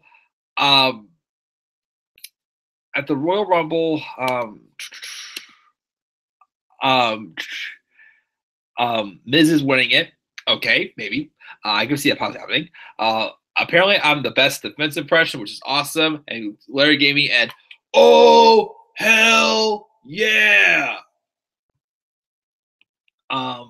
Gallows, Anderson, AJ, and Finn should all turn heel, reform the club, which would actually be pretty cool. It's like having a total meltdown when he does his Vince, pretty much. Oh, and constipated Corbin, not corporate Corbin, constipated Corbin. I'm sorry. If AOP dropped Maverick, I believe they could be those same dominant monsters they were in NXT, which could be the case. Since they have, again, just a guy who's in an awkward situation, again, being heel on one show, face on one, could happen. And I'm pretty sure Maverick taking the loss for them could be setting that up. I miss Paul Ellering as well for Office of Pain. The most pathetic thing is Vince took Ellering away from Office of Pain because he thinks he's too old. That is sick. That is. The grumpy old guy Vince doesn't want Ellering because he's too old. Yeah, he is too old to run this freaking show. Both Raw 25 and SmackDown 1000 sucked. Raw 25 sucked. SmackDown 1000, I'd say, was okay, but it could have been better for sure, but it felt like it was a rush show. It ended with Undertaker coming out just to say, a crowd jewel, brothers, DX will rest in peace. Let's see here. Tia Kupar's rooted for me to rant, which I did. The whole Sasha versus Bayley feud was a waste. It was, George. Feel bad for people at the Manhattan Center for Raw 25. Once again, as Mark says too, a waste of money. The fans were I heard you meant to say pissed, not kissed, because they waste their money. I came up with an awesome idea for a completely refreshed Raw on my channel last night with a buddy on YouTube. So sad to know we'll never get the things we came up with. Exactly, because, Vince only wants his ideas, and that's all. George forgot that Raw 25 happened. I don't blame you, buddy. Watch WWE make Sasha and Bayley become the first ever women's tag champs. Probably going to happen. Sasha needs to go to SmackDown. Best was the Absolution breakup. Mickey, Sasha, Bayley, and Ember deserve to be pushed better for sure. Nia Scream made the list. Yes, it blew my eardrums out. And the facial expressions. Oh, yeah. Ronda and Alexa are the women who are the most overpushed on Raw and on SmackDown. It's Charlotte. I think so. Bobby's sisters was pathetic. SmackDown was definitely better. Raw 25. I agree. Well, here we go. This is why I watch Impact, ROH, all the other ones. WWE have been trash for a long time. Which, hey, George, if that's where you have to go to, get the wrestling content you want, that's great, man. I'm glad. I don't have time to watch all that them as well. But again, that's great that you definitely put your time into watching that stuff instead. But that's the case. That's awesome, my friend. Worst is why SmackDown is not being Raw in all aspects. Don't know why either. Impact, it's okay. ROH is good. Georgia joined the new Hart Foundation on MLW. Smiling Lashley was the worst Lashley I've seen in his entire career for sure. And Lashley should have faced Lesnar at SummerSlam. I agree. Lashley and Sammy feud was the worst for Mark. Mike, please give us the with the sweater. That was one of the funniest moments I've ever seen on your channel. Well, Larry, I'm in the spirit of Christmas, and I'll give you a little bit of a present, Larry. So, I have my blue hoodie right there, but in order to fully embrace the character of Barney the Dinosaur, this is my old bowling hoodie from high school. It's a zipper hoodie. It's purple. And who else wears purple? Barney the Dinosaur, my best friend when I was 3 years old. And I made up a little parody earlier years and years ago that I sung that makes you all happy. So I will do it because Larry asked so. Ready? I hate you.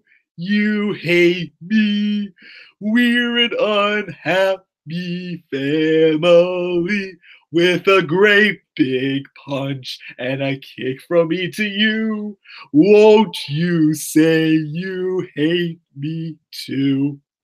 Give myself a round of applause, guys. That is, let's say, much better performance than, of course, any of Vince's toilet humor. But I'll keep the hoodie on, and I will, of course, shut my closet doors because you don't need to see inside my closets. But yeah, just for you, Larry. There you go. Merry Christmas, everyone. Let's see here. Jordan's injury sucked also. Sammy being buried. Don't know why. I must sneeze early, so God bless you. The men's Money to Make ladder match was Lauren didn't like, which it was all right.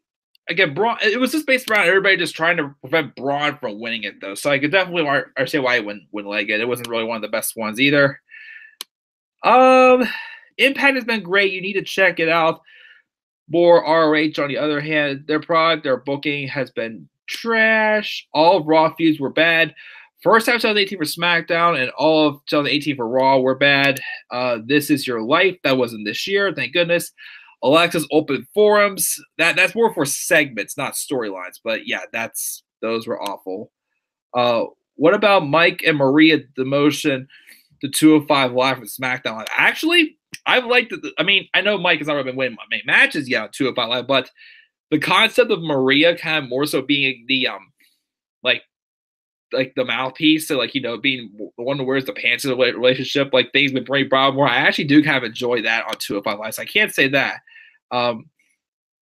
What's up, Jay? He must have watched my previous video. How was my burger? My burger was delicious. Thank you very much. George agrees that Smiling Lashley is the worst. Heel Lashley in Impact was a badass, but what about worse than Smiling Lashley is WWE version of Heel Lashley? Who knows which worse? Yeah, Roman should defeat Lesnar, Mania for sure. Worst storyline for Larry is definitely Lashley and Zayn.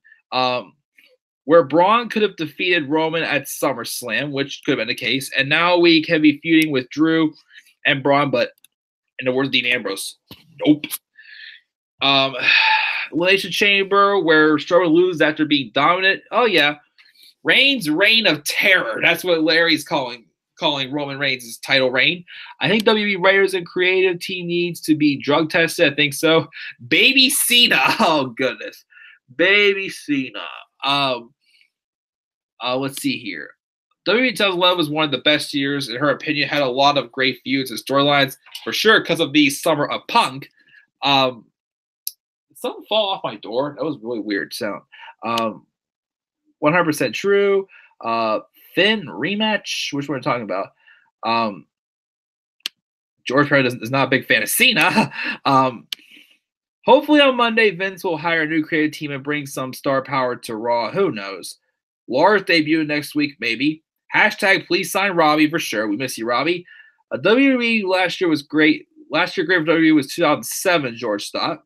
And of course, Jay has to mention the beautiful Alicia Fox. Once again, Vince toy humor. Lashley and Reigns shouldn't have had the rematch on Raw. Lashley won fair and square. Lashley could be champ right now for sure. And Universal title does not mean anything for sure, George. Lars debut on the SmackDown after TLC. Don't destroy my beast, he said. Yeah, please don't destroy Lars. Alicia's FaceTime with Noam Dar. No, don't happen. Even when Reigns won the title, he wasn't being booked right, and ratings continued to fall for sure. He needed the heel turn this year, but nope, didn't happen. Worst moment, fans leaving during the main event at Backlash. We'll talk about that match when we get to worst matches for sure, and pay-per-views. Lauren thought WWE was great from 2013, 16, and 17. He needed a heel turn 2 years ago for sure. The best storyline next year, not sure yet. True, but WWE will never turn Roman, sadly. Champs next year, no idea yet. WWE will never turn Cena heel either for sure. Not after the big leukemia thing, he'll be babyface forever for sure. If SmackDown starts going to Raw to shake up, who do you put there? So I got to think about that one.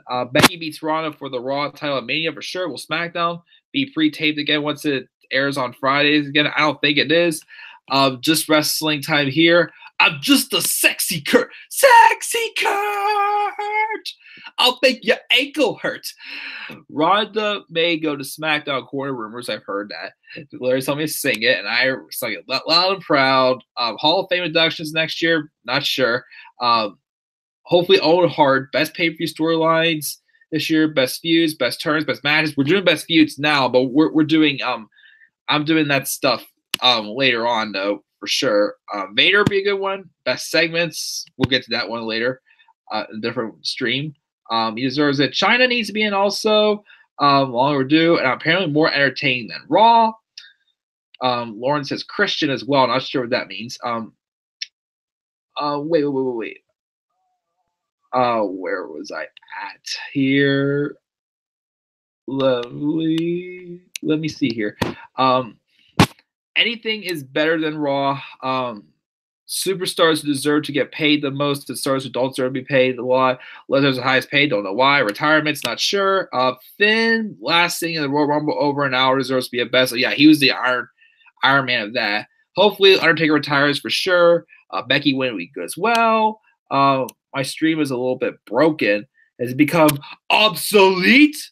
Do they do old school Raw anymore? Nope, haven't. I'd say since 2014 or 2015. I'm sorry, that's when Ascension were buried. Vince is 73. We should all do a stream one day with our thoughts for 2019, which would be a good idea for sure. Or not being on Raw 25 was bad.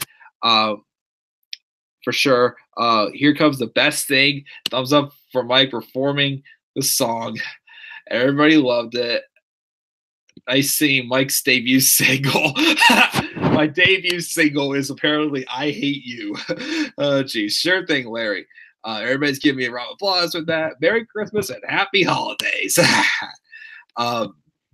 This is awesome clap thing. Here comes a Grammy nomination. Sweet, I'll take it. Can I get an Emmy also there? Of course, Merry Christmas to all you guys. Burgers, yummy for sure. I would go for a burger right now. Love my unhealthy food for sure. Best segment, Truth TV, honorable mention. Cena has started once a heel turn, but that's up to creative for sure. Dance break also, stupid creative, I swear. You have You have 10 people in the live stream now, which is awesome. Thank you guys. And a guy like Cena should have enough control WWE to have a big say in character, which I do kind of agree with that. But unfortunately, it's not the case, and he's still babyface. But, you know. But guys, that was, of course, a lot to catch up on, but that's completely fine with me. But let's move on now to the second top 10 list, which is the top 5 best storylines or feuds of 2018. Here we go, guys. Starting off with number 10 here. Now, this one's not really a good pick. I'll say right now, this is probably a weak pick. But even though the person involved in this is injured now, apparently, and might have a torn ACL, be out for 6 months, I do kind of hope they eventually capitalize on this. But one of my favorite storylines from this year that, again, has gone back and forth a few times in NXT, hasn't been completed yet. And I'm not talking about Johnny Gargano's National Champion. Not this early in the list. No. My number 10 is Dakota Kai and her fear of Shayna Baszler. Now, I kept saying for months that I wanted Dakota Kai to dethrone Shayna Baszler at Survivor Series. And then that did not happen, of course. I didn't think Dakota was ready. After seeing her performances on NXT UK, though, I feel like, she started, really, standing out more, I felt, in my opinion. And then now rumors have it she may have a torn ACL. I thought maybe she'd get involved in the feud since, she was helping out Kairi Sane and Io Shirai from Shayna and the two of the horsewomen, Jessamine Duca and Rhea Shafir. Because you remember at the beginning of this year, when they both made the debut, Shayna Baszler again literally smashed Dakota Kai's arm. It was scary to watch. Good cringeworthy, but cringeworthy to watch.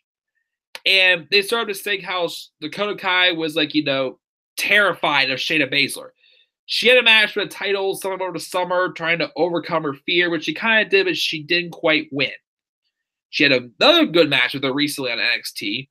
Almost won there also, but it was just a non-title match. I know that, this probably wasn't the best pick, but my thing is Dakota Kai is obviously getting better. I don't think she's ready to be champion quite yet, but if the rumors are true, she does have a torn ACL. I hope when she comes back in sometime in mid-2019, or might have to wait till she gets to the main roster also, if she ever does go to the main roster. I really feel like that's a feud that should have a capitalized finish with Dakota Kai eventually beating Shayna Baszler. And even if it's for a championship, or even if it's for how Roderick Strong beat Bobby Roode in Bobby Roode's last NXT match or something like that. But I just remember really getting behind that storytelling. I know it's probably not one of the best storylines from 2018, but that was just a story that I feel like had a lot of mileage to it. It still does have mileage to it. That I wouldn't mind seeing where else that goes. But I had to give that one a little bit a rub there, so that's why I made my number 10 on this list, and that is Dakota Kai trying to overcome her fear of Shayna Baszler. But that is my number 10 for best storylines of 2018. Number 9. You ever think we'd be talking about, if it was a year ago, would we be talking about this show on a best stream? A best of a best stream, as in the best, not the worst. My number 9 is Buddy Murphy taking over 205 Live. And all purpose my face, I'm not going to say loser, just like Vince McMahon, you're a big fat loser. But anyways, so why did I pick Buddy Murphy? I could have picked Cedric Alexander because he was champion for most of the year on 205 Live. He was a great champion. But I even put him over last week as my most improved wrestler of the year. And now, at the end of the year, Buddy Murphy, for the most part, has pretty much taken over 205 Live with Tony Nese as well. Excuse me. If it was a year ago, once again, you could not get me behind Buddy Murphy at all. I mean, he was all right with Blake and Murphy, but they weren't the biggest hit to me. Then the 16-man tournament happened for the vacated Cruiserweight Championship after Mr. My name is Enzo Amore. How you doing? Got released because he was suspected to be a bad boy. Frankly, my dear, I don't give a damn. Sorry, I just made me think of whenever Gold dusted those motion pictures of promos. Anyways, get off track here. Buddy Murphy. So he had a couple good matches in the tournament. And then afterwards, he kind of more so, because in the tournament, he felt like a little bit like a tweener. He didn't solidify himself as a heel after WrestleMania when he attacked Cedric Alexander. and cut this great promo about how, hey, I've barely done anything in my 5 years here in WWE. I was looking for opportunity. I had to work my butt off and still do to keep my weight down to wrestle in this division. Because remember, he was supposed to have a Cruiserweight title match at Greatest Royal Rumble, but he failed his weigh-in a week before, so they had to give it to Kalisto, Mr. Lucha things, damn it, or whatnot. But that was, Kalisto again has thrived on 205 Live. On Raw, though, Lucha House Party sucks, but on 205 Live, they're not bad. But they had that story going there, and then eventually he won the Cruiserweight title in his hometown. Again, despite being the heel, the pop he got was awesome. He was, of course, acknowledging the crowd as well for, getting behind him, he's the heel. But, again, 205 Live improved a heck of a lot this year. And, I'm getting a little bit more behind it, the fact that people are doing more things on other brands, too, besides just 205 Live. Just this recently, Mustafa Ali, I thought, had a pretty good match with Daniel Bryan on SmackDown this past week. And my voice is cracking pretty high. I'm sorry. But yeah, I mean, all the cruiserweights, most of them improved big time this year because they had better booking because of Triple H. But again, the one that still stands out to me for sure is Buddy Murphy. And with him being champion, he pretty much took over the division and just carrying it by storm right now. And I cannot wait to see this Sunday what goes down between him and Cedric Alexander. So we'll see where that goes. And that's why it is my number 9. Buddy Murphy taking over the cruiserweight division. My number 9. Number 8, despite the fact that this is still kind of early, and I know some of you in the live chat probably disagree with this, but my number 8 storyline is Dean Ambrose turning on his brothers. The Dean Ambrose and Seth Rollins storyline of what we've got so far. Now, I will agree to the fact that I felt like they did wait too long to turn Dean Ambrose heel. They should have had him turn heel when he first came back. Or even, if you wanted to have him turn heel at SummerSlam when he was in Seth Rollins' corner in his match with Dolph Ziggler for the IC title. Again, when Roman Reigns announced he had leukemia and had to step away for a while to, get it taken care of, I felt like, the emotion was there that night for someone to literally get legit heel heat. Because if it would have been any other night, Dean Ambrose would have been cheered for that heel turn. It's not people saying, yes, we love this. Well, actually, it is saying we love this, but they're saying, yay, creative. You finally did something right for once, pretty much. And I think the moment was good. Now, I keep saying also, I know a lot of people out there are saying, it's not been that great. My thing is, again, I feel like there's some heel turns, like Daniel Bryan heel turn. They've really, dove into it deep already. Like, they've already made Bryan, a super villain. Dean Ambrose is more so slowly evolving. It's not awful yet, in my opinion. To me, it's off to a decent start, but it will get better. That's what I'm thinking. And once again, if Rollins does not have the match with Lesnar at WrestleMania 35, again, I'm just dying to see these two, Ambrose and Rollins, have a 3 stages of hell match. It needs to happen. It has to happen in 2019. Whether if it is at Fastlane or Fastlane, since we're having 2 pay-per-views in between Rumble and Mania, I don't get it. Or even if Rollins wins the title and the feud with Ambrose and Rollins picks back up after Mania and is for the Universal title.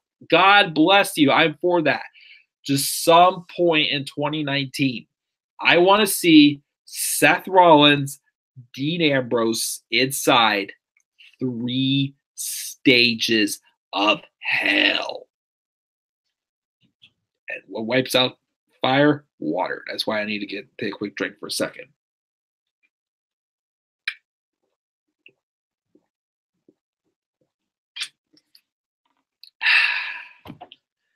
All right.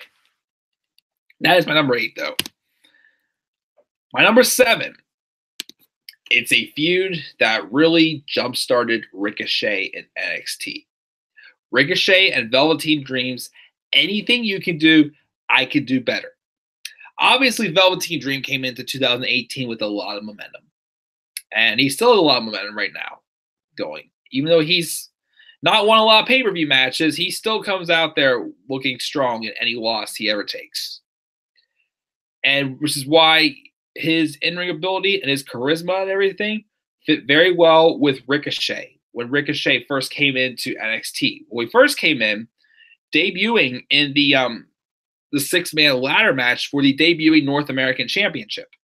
Put a good showing, came up short though because Adam Cole won that ladder match. And before Ricochet got to feud with Cole for the NXT North American Championship at TakeOver Brooklyn 4, he had a match at TakeOver Chicago with the Velveteen Dream. Velveteen Dream pointing over Ricochet saying that, you're pretty good, but I like to share the spotlight with anyone here. Because anything you can do, I can do better. They both, of course, had a 2-on-1 handicap match with Lars Sullivan. I remember that was really good, making both Ricochet and Velveteen Dream look awesome. But Lars Sullivan also a dominating monster. During the match, though, of course, Velveteen Dream got mad at Ricochet and caused Sullivan to pin the match, which would then send Sullivan on his way to feud with Aleister Black for the NXT Championship.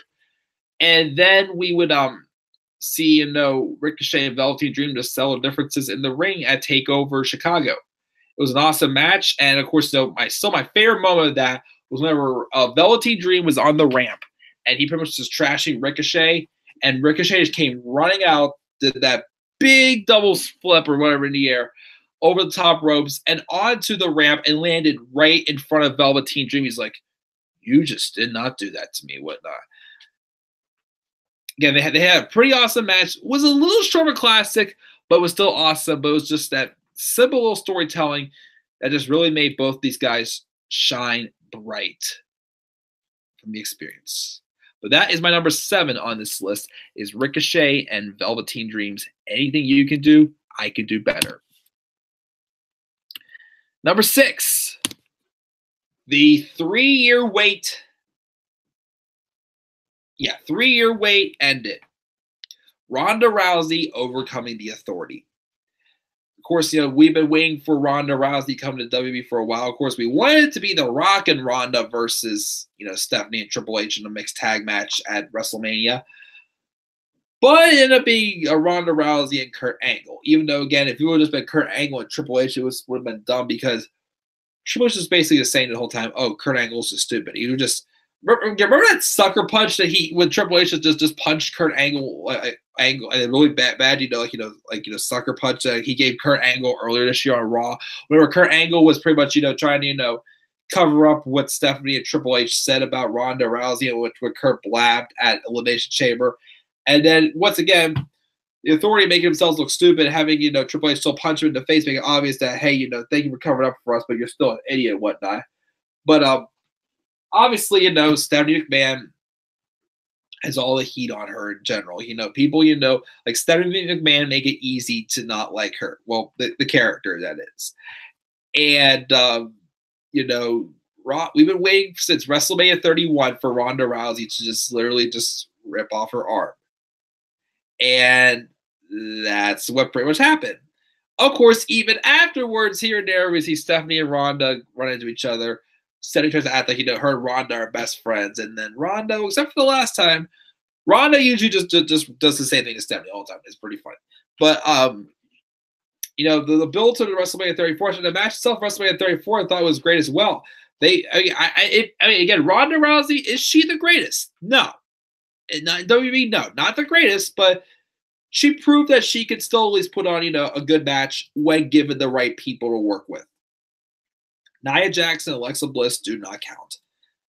But, and also Nikki Bella does not count as well, except for when Ronda's telling Nikki off with the harshest truth of them all, that the only door she ever knocked down was the door to John Cena's bedroom. But her promo skills have improved. Her wrestling ability is not bad. Again, she's not the greatest. She's not the worst. She just hasn't really been put with the right people to work with yet. She had a good match in Survivor Series, though, with Charlotte.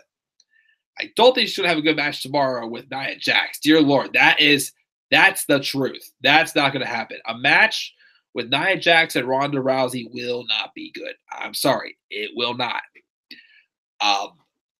But I think, Chef got to a good start again because I really enjoyed the storyline with Ronda and the Authorities. So that's why that is my number 6 on the list for the best storylines of 2018.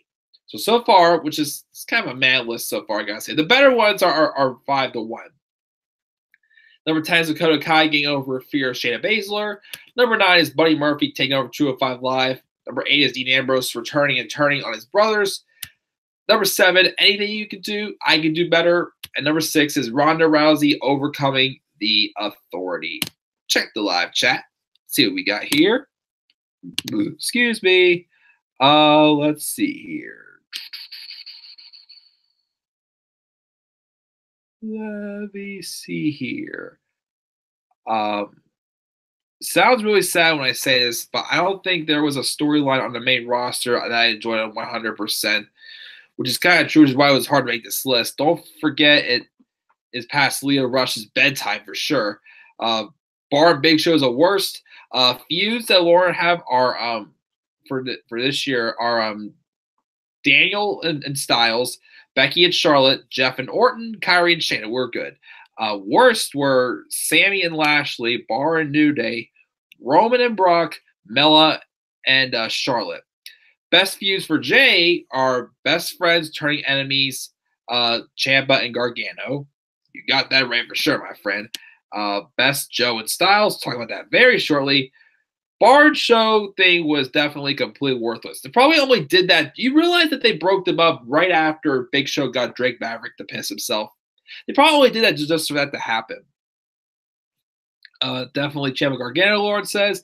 A big hell yeah for Jay. Storyline of the year. TNT also enjoyed the Gargano and Ciampa feud, and it's still going on too. The best thing, it will continue until 2019. Nikki's Psycho gig was also great as well. Did you enjoy it enough to call it the best feud of the year? Jay's asking, which yes, I think so.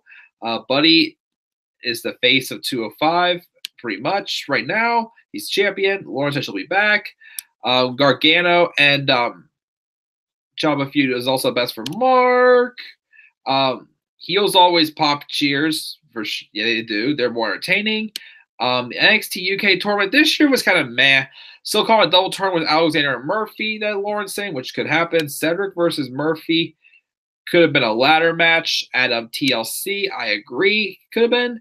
And since it's the third match, she agrees with Dean's heel turn. I just wish they did it at SummerSlam. We knew he was turning heel based on his appearance for sure. Dean's heel run could be booked better. To be honest, his first match as a heel at TLC. Yeah, it's been 2 months since he last wrestled a match. Ambrose disappointed me big time, Larry said, which is understandable. She was also hoping that Dean and Seth could be a ladder match, and the whole feud, to be honest, is disappointed him so far.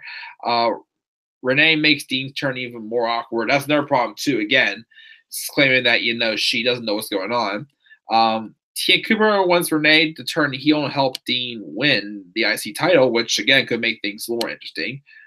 Maybe she will turn heel. Who knows? It'll be refreshed. 3 stages of hell at Mania. Tia Cooper agrees. King Larry says, I can't see Renee being a bad bitch. Maybe. Who knows? We'll see what happens. Orton saying he'll destroy the fan faves. We'll actually get to that shortly. 3 stages of hell should be last man standing, no DQ, and ladder match. For the 3 stipulations, yeah, sure. That'll work. Hold on. I lost my place again. Dream is awesome for sure. Orton destroying fan favorites on SmackDown Live on here, maybe. NXT TakeOver scores awesome. Aaliyah joining forces with Lacey. This is very brief. Authority versus Ronda and Kurt was still good, but kind of wish it was Rock, but he was filming. I wish it would have been Rock too. Would have been electrifying for sure. In front of the millions. Brock almost being stripped the title. I wish he would have been. I wish he is now. Steph is also supposed to be a heel. Asuka's streak being broken. Worst decision ever, Larry said. Asuka died way too early on the main roster. Cena calling out Taker was also was actually an honorable match, I'd say, for best, I'd say. Jay says best story on 2018 is definitely No Way Jose and Mojo Rawley. What about Mojo Rawley and Bobby Roode? SummerSlam time, remember that? Oh my goodness. Becky being the man, maybe. Oh, Robbie, we got Robbie in the live chat. Robbie, my friend, what is going on? Why Johnny Y was a great promo by Gargano at the scene of the crime. That will definitely be mentioned in one of my best segments of the year when we get to those top 10s. Becky saying she'll slap the head off every single one of you dopes was awesome. For sure, Robbie. And Lauren also mentions that he's got kids. He does got kids. And he's a referee now. So yeah.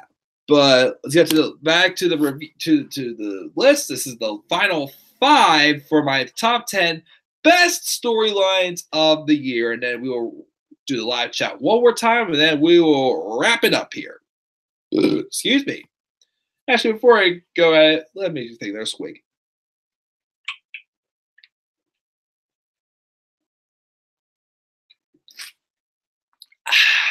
Anyways, let's go here. Number 5 for the best storylines of 2018 is Samoa Joe haunting AJ Styles' family. Despite the fact that Samoa Joe did not win the title, Samoa Joe, for sure, on the main roster, performed some of his best mic work in this feud. It all started when Paige wanted to have a contract signed between AJ Styles and his new #1 contender that she would name. And instead, of course, that's when Ellsworth came out. That's when Ellsworth got fired and pretty much got Paige out of the arena for Joe to come in, just attack Styles, make a statement. And then he starts pretty much just like, attacking Styles' family of what meant most to him. Because obviously Joe knows AJ Styles is a great wrestler. But he knows that, Samoa Joe knows AJ Styles is a good wrestler. But he knows that, he can, throw him off his game if he gets to his head.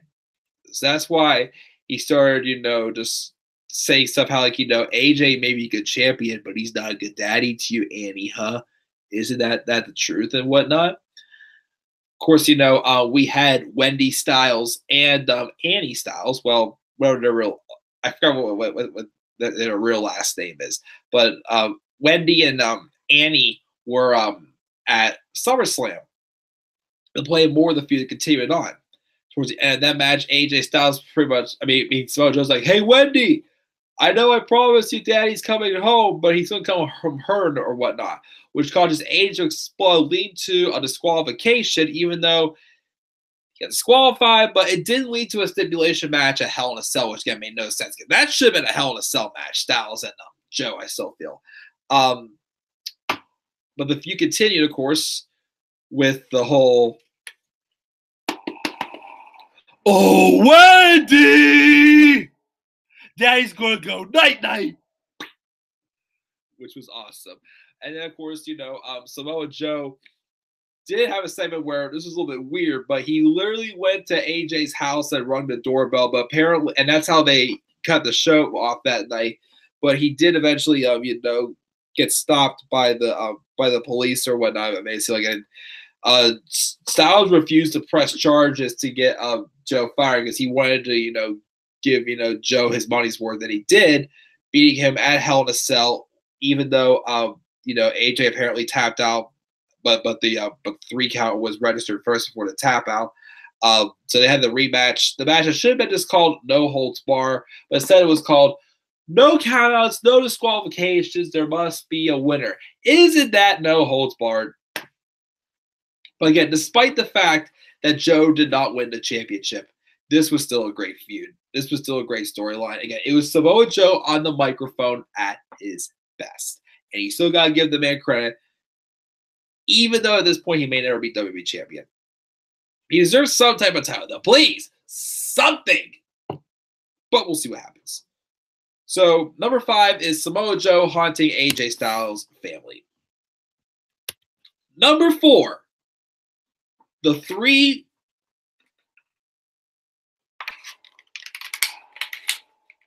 Don't want to break this mic. It's cracking right here. Uh-oh. I bought this at a flea market also, anyways. But number 4, the 3 most destructive letters in wrestling. RKO.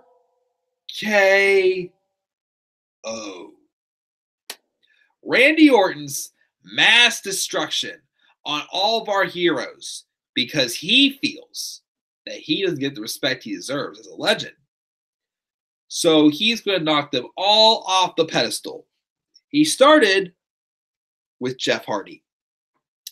He pulled his ear gauge with his own finger, and even with a screwdriver in that really great Hell in a Cell match they had. That Hell in a Cell match they had was awesome. That's what all I needed. Brutality and extreme. And that's what we got in that Hell in a Cell match. He had something going on with Ty Dillinger, which I was actually kind of interested in. But then he hurt one of Ty's fingers, and apparently Ty had hand surgery. So that's why we haven't really seen him since. But they kind of do go back that feud. Even if Orton wins the match, of course, at least it'll give like Ty some type of rub though also. Now of course his latest is Rey Mysterio, another one of our heroes that he just wants to knock off the pedestal as well. This is Orton at his finest. Again, when he was a babyface before, especially with the feud with Jinder, stuff with Owens and Zayn was all right, of course. But you could tell, he was bored. And once again, it's the stuff he's given. It's the stuff he's given. But you can't blame him though for being bored of it. Orton though thrives as a heel. He will pull off of anything you can think of. Who would have thought he would have been trying to rip off Jeff Hardy's ear? Or, he's trying to, hurt Ty Dillinger's finger. He always has something up his sleeve that makes you go, oh, God, but it's in a good way. He looks vicious. He looks dangerous. And that's what he deserves to be. From the moment he turned heel at Extreme Rules, Randy Orton has just literally been knocking it out of the ballpark. And that's why I got to give him credit for being one of the best storylines of 2018. At number 4, Randy Orton's mass destruction on our big heroes is my number 4.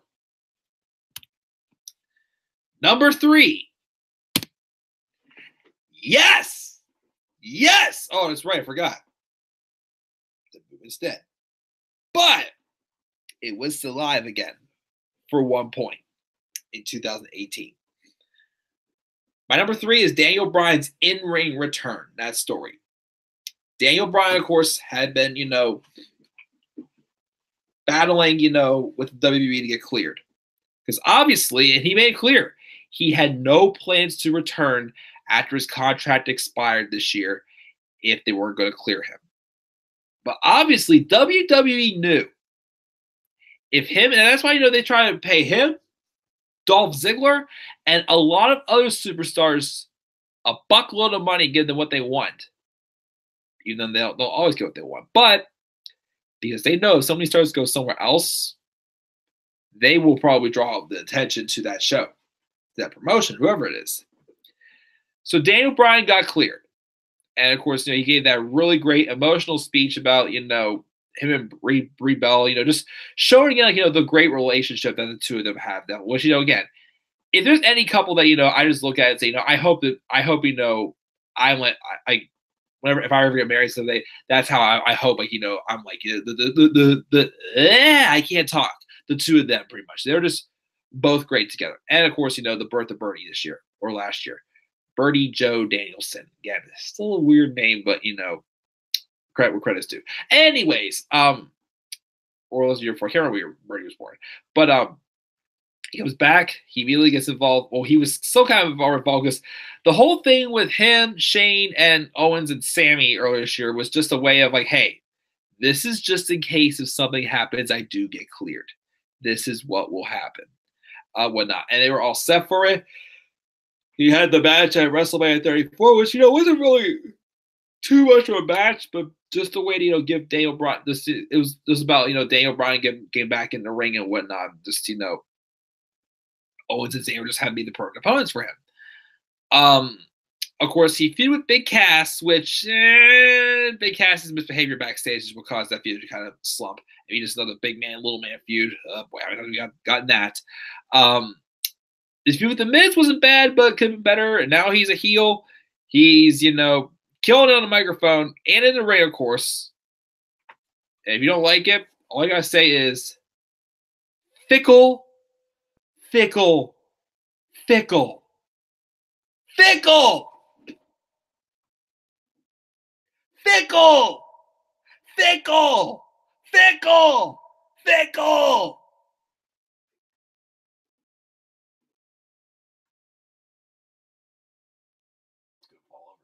No, he fell over dancing. I can't remember who got me that. I got that for Christmas one year. It's a little figurine of it. But yeah. But it's just been great to be able to see him, after everything he went through, of course, with his injuries in 2014, 2015, to still be able to come back and do what the guy loves. I mean, he even said himself in a podcast, if he was still able to wrestle for the past few years, he wouldn't be surprised if he could have felt like he was done by now. But, he's back. He's doing what he wants to do. And you can tell right now, especially with this heel run with the title, he's killing it. He's having fun. And, he's living a dream pretty much. Although, once again, his dreams took over, which led him to kick AJ Styles right where the sun does not shine. That's another honorable mention here. Worst storyline of the year. AJ Styles has not learned yet he needs to wear a cup. Because I'm sure where the sun does not shine is pretty sore. But we're not going to go into details there.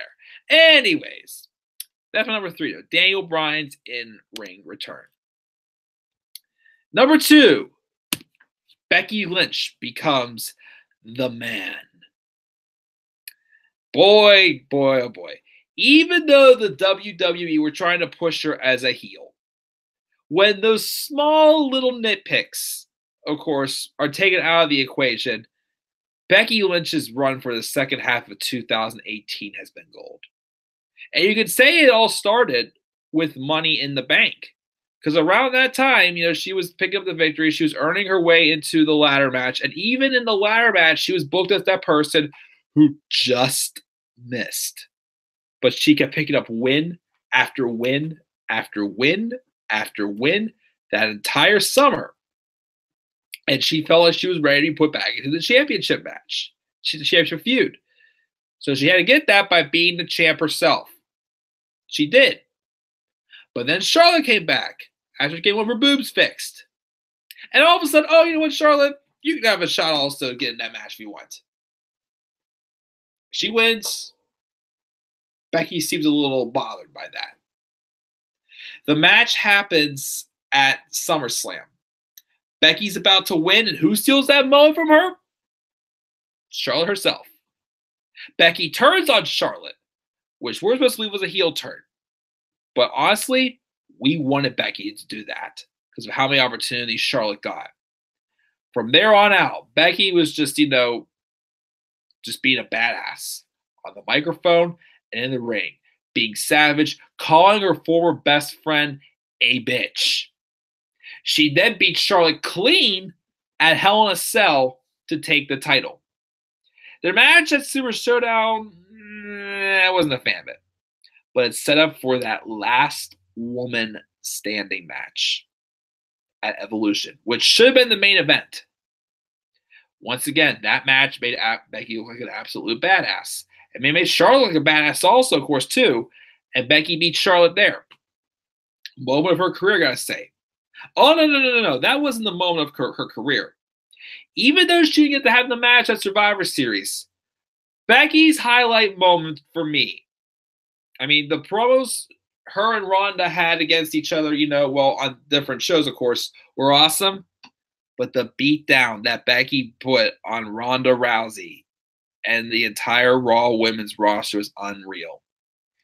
Yes, I know that's where Nia Jax punched her in the face and, broke her face pretty much. That's when Nia became the face breaker. Oh my gosh, I'm like the face breaker. But, oh my goodness. Not about Nia. No. I'm sorry. Becky, if Becky drops the title tomorrow, she better go to the Royal Rumble and beat the shit out of Nia Jax and eliminate her from the Rumble and shut her yap. But but Becky, even though she had a broken face, she was all bloodied up, she still continued to fight. That was literally her true Stone Cold Steve Austin moment. Like, people kept saying she was the Stone Cold Steve Austin of the women's division. Well, she solidified it right there. And now she's getting ready to defend her title in a triple threat TLC match tomorrow against Charlotte and Asuka. It better main event the show, and you can bet my money that is going to be match of the night. Even if Becky loses, she still has a big door open ahead of her, and hopefully she will win the Royal Rumble. I cannot wait for that to happen, no matter what way it goes. And she's going to have a big role when it comes to WrestleMania 35. So my number 2 is Becky Lynch becoming the man. And number 1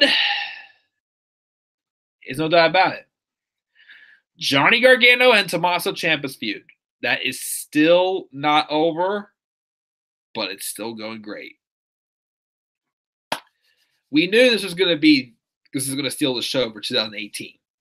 The moment that turn happened in 2017, right before Tommaso Ciampa went away with that knee injury, the suspense of waiting added more to this feud. And also props again to Andrade Cien Almas and Zelina Vega for them also, helping to make, some other storyline revolving around that go on in NXT. The Gargano and Almas feud is awesome. Again, even the Gargano and Almas match at TakeOver Philadelphia this year is definitely a match of the year candidate. But whenever, of course, Ciampa finally came back after Gargano just came up a little bit short at TakeOver Philadelphia. Ciampa then cost Gargano the next time him and Almas face in a career versus title match. And then Johnny Gargano had to fight Tommaso Ciampa in an unsanctioned match to get his job back, which he did. And, Johnny Gargano went everywhere he could to get his hands on Ciampa during that time.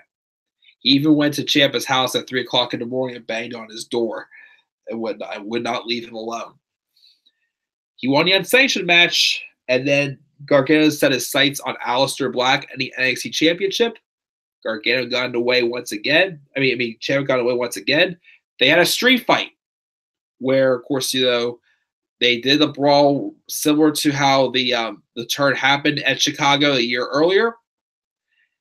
And then things really took an even bigger turn whenever Tommaso Ciampa took off Johnny Gargano's wedding ring and spit on it.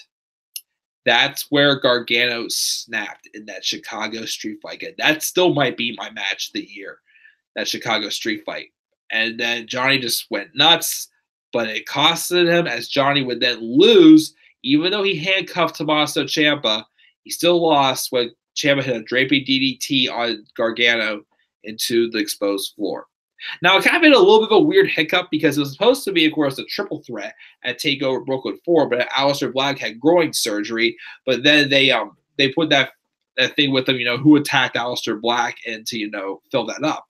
So Gargano and Ciampa had probably, in my opinion, the weakest of the 3 matches they had with that last man standing match. It wasn't bad, but it just didn't feel any different than, the previous one. I felt like it was still the same thing. But things went even different. Obviously, around that time, Johnny Gargano started showing more of a dark side. And obviously, he was failing in his quest to be the hero of the story. People were starting to turn on him. So it was then revealed that Johnny Gargano was the one who attacked Aleister Black, basically because Aleister just got in my way. Because Johnny wants to be the hero at the end of the story, not Aleister. Because remember, Johnny Gargano cost Aleister Black his championship when he had the match with Tommaso Ciampa. So it was Johnny's fault that Tommaso became champion. Of course, Aleister won, but Johnny has still kind of embraced that dark side. And next week we see Gargano and Black go at it again inside of a steel cage. I'm still thinking at some point we're going to have a heel DIY reunion. That could very well move them up to the main roster. And I feel in 2019, the feud should conclude on the main roster. It's just been great storytelling from beginning to end. Johnny Gargano trying to, get rid of this demon, this so-called former best friend, Tommaso Ciampa. But instead, Johnny Gargano has become what he hates most. And that is Tommaso Ciampa. Storytelling to a T. Right there, people. And that is why that is my top storyline of 2018. So let's review both lists one more time. I will check the live chat. I'm checking out. So once again, for my worst storylines of the year, number 10, the implosion of Rusev Day. Number 9, Braun Strowman's tag partner. Number 8, Jinder Mahal on the top 10 list. Number 7, nobody is ready for Ellsworth. Number 6, the era returns. Number 5, AOP. Number 4 is Baron Corbin going corporate. Number 3, Sasha and Bayley cycle. Number 2, Sammy and Lashley's garbage. And number 1, Roman reigning over Lesnar. For best storylines, though, number 10, Dakota Kai getting over her fear of Shayna Baszler. Number 9, Buddy Murphy taking over 205 Live. Number 8, Dean Ambrose returning and turning on his brothers. Number 7, anything you can do, I can do better. Ricochet and Velveteen Dream. Number 6 is Ronda Rousey overcoming authority. Number 5 is Samoa Joe haunting AJ Styles' family. Number 4 is Randy Orton's mass destruction on Big Heroes. Number 3 is Daniel Bryan's in-ring return. Number 2 is Becky Lynch becoming the man. And number 1 is the Johnny Gargano and Tommaso Ciampa feud that is still going on. So let's check the chat of live one more time. Let me see, where were we? Let me see here.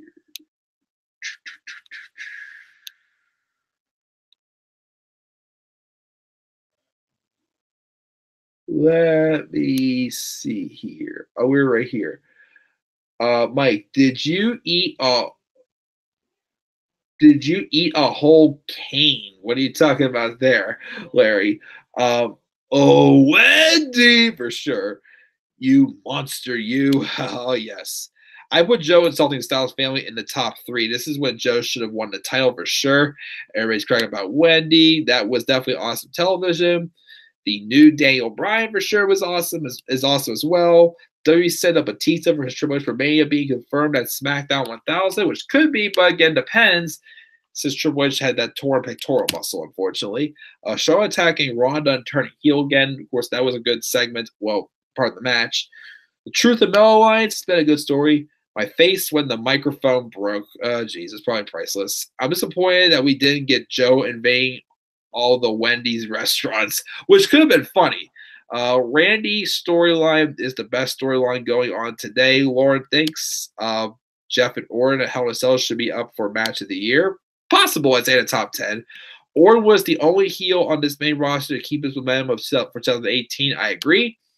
Orton's heel turn actually saved 2018 for sure. Orton admitted last year he wanted to be heel. Can't blame him since 2017 face was awful. Not his fault, though, for sure. Orton is always on fire as a heel. Orton will be in my top 3 along with Bryan and Joe. Yes, it's fickle, fickle, fickle. You mean the comeback story? Yes. Fickle, fickle, fickle. What was I thinking? No worries, Jerry. I mean, Larry. When I say Jerry. Was afraid Brock was going to put Bryan on the shelf again. Yeah, I get it. That first couple minutes of that Brock and Bryan match, my breath was held. And I think, he did realize that those German suplexes were, well, just him just picking him up and throwing him like over this way was so the belly that he started doing the belly to bellies just to be safer, I think. So Miz and Maurice and Brie and Daniel storyline. That was all right, but the match was a little disappointing. Most destructive letters in all of entertainment, and that is RK. He didn't even say, oh, it dropped the microphone. The Yes Movement is dead, unfortunately. What about Styles always getting hit in the balls? Yeah, that's one of the worst, I gotta say. He never learned to wear a cup. A Daniel Bryan figure shouting at us. Oh, yeah. What would you think of a Bryan and Orton alliance? Could be interesting. I mean, they did kind of have one in the summer of 2013 because when they had that match at Payback with the Show, didn't they call themselves Rated RK No? RK Fickle? I don't know. Maybe we'll see. We'll see. That would be a bad idea. Orton's next victim faces Styles, and Bryan will face Mysterio at Rumble. Maybe. I was once a legend killer. Now I am a legend, and you people are the killers. Yes, that is definitely a bold statement from Orton. Getting tired, but she'll stick around. Becky is in her top 5. You can call it what you want. Apex Predator, Viper, even Legend Killer. You guys really know that promo. Lauren's favorite line, I'm going to make you my bitch, Becky to Charlotte. Oh, yeah. The way she says bitch is savage. Orton is highly rumored to be facing Styles at May 35 for the title, and Bryan is also rumored to face Shawn Michaels, which would be awesome. Becky Lynch as well. You'd say heel turn, but I still would say she should have turned heel, of course, for that, because we loved her for it. But still, this change in attitude definitely saved her. Matt Hardy and Bray Wyatt feud. At first, that feud kind of dragged, but, the final deletion stuff wasn't bad. It could have been better. It wasn't bad. But I wouldn't say it was the best, but I wouldn't say it was the worst either. Bryan isn't losing a title on Sunday. I don't think so. But all you need to call me is the 3 most destructive letters of sports entertainment. RK. And he never said, oh. He just has recently, though. We've already had Bray and Matt, and it sucked. Lawrence said, I'm interested in Bryan versus Mike. She's not interested in Bryan versus Michaels. Larry says. Probably would rather see Bryan, Styles and Michaels, but I mean, Bryan, HBK did have a little bit of history.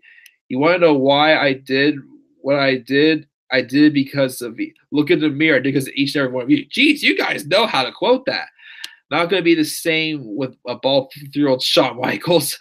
Hashtag Becky316. Becky is winning the Rumble, Jay says. Still had a feeling Becky will be drafted to Raw. She could be.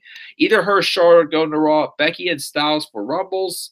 That's what Lauren's saying. Nice picks. Worst New Day 5-time segment. Mark was a fan of. Could DIY reunite 2019? Maybe. Ciampa Gargano was one of the best 2018. It can be something big. Maybe they will surprise us all if it's really Bryan versus HBK, but I don't like it because I have plans for Bryan. Maybe I'm including it in one of my videos soon, which I will definitely check out, Larry. Any more streams tonight, or is this it? This will be it for sure because I'm getting tired. I had a dragging day at work today, and I have a Christmas party to go to tomorrow, so probably no more streams tonight after this. She'd watch HBK vs. Bryan. That'd be a classic, but we won't know till Mania. Worst segment of the year is the Lashley sisters. Either the Bobby Lashley sisters or anything involving Drake Maverick and the piss crap, I gotta say. Larry says, I'm pretty sure, but not as a typical tag team. Gargano will join Ciampa just so he can strike it at the perfect moment. They could have their big match WrestleMania weekend, which awesome with me. Laura's like, next week, I'll see you guys tomorrow. Enjoy TLC. Check out my predictions. I'll do a live review for certain matches as well. Sure thing, Laura. Definitely will check those out when you have the time. Ciampa versus Gargano deserves to be inside Hell in a Cell, which I think would be worth so also. T. Cooper says, Mike, I say there will be heel DIY in NXT. Gargano breaks away from Ciampa and fights him on the takeover for WrestleMania next year. And Johnny Wrestling becomes NXT champion. Sounds like a plan to me, Larry. Everybody else it's like they're checking out. I like how Larry says Bryan and Orton, the fickle killers. Nice. But yeah, guys, thank you all again. I want to check out now as well. Thank you guys all again. Notice the stream was kind of long. Sorry about that little break in between, but I had to get the water, get some more water, and also had to get the laundry out. But thank you guys again. Of course, a little treat of saying, I hate you, whatnot. But yeah, not sure when I'll do the next best of best stream yet next week. I'm not sure, but definitely try to do again because we still have a couple more topics for the best of best. Like that's what we'll do for the rest of this month. Is my best of bests for 2018. Of course, there's more we're going to be able to do after Sunday, since all pay-per-views will be done. But yeah, guys, as always, if you're watching this afterwards, leave some of your favorite and least favorite storylines as well down in the comment section below. Be sure to click my like and subscribe or contact my channel. Follow me on Twitter as well. Demand Air My 3 again tomorrow night. Maybe a few minutes late for the start of TLC because I have a Christmas party to attend, but I will still be able to catch up and be done in plenty of time to do a review tomorrow night. Probably won't do any live reactions if I do start late, but if I do start on time, maybe I will do some, live reactions. We'll see. Maybe, but I'm not promising anything. Shoot, what was I saying now? Oh yeah, so then next week will be Raw, SmackDown, the usual reviews. I'll try to do my printed match cards for NXT UK Blackpool, NXT TakeOver Phoenix, and Royal Rumble. But of course, it's week before the holidays, so I'll probably be getting the last of my Christmas shopping done, doing a wrap-a-thon, and working any other stuff going on. Which, by the way, also. So obviously, again, I've been working a extra job over the holidays to make some extra money. Now, I did put in, because we have until the 18th, of course, to put into, if you want to continue to still work at Amazon, put in a schedule request. I did put in another schedule request because I, would like to stick around to make some extra money until I get a work assistant video job. But I did change my schedule around, so that way I will be working nights on Mondays and working during the day on Tuesdays. So I will be able to watch SmackDown again if I get that schedule. But we'll see what goes on if I do get extended employment there or not. If not, then I'll have to start, hard nose surgery before a better job again. But that's that. But just go update on that. But everything's going pretty good. And yeah, so we're just a week away before Christmas. So I hope you guys are getting all ready and getting close to the end of 2018. And like I said before, we'll keep doing these best of 2018 streams, and of course ending the year with my end of the year Q&A, wrapping up, recapping what happened on the channel this year, and also celebrate 1,000 subscribers. So, and also stay tuned for all of my video Let's Plays as well. So guys, thank you once again for joining me for the stream. Once again, leave your thoughts down in the comment section below. If your favorite, least favorite storyline of 2018, be sure to click my like and subscribe or comment on my channel. Follow me on Twitter, DemandEverybody3. Guys, I will catch you all later. So until then, guys, have a great night. Have a great rest of your weekend. Enjoy TLC tomorrow, and peace out, everybody.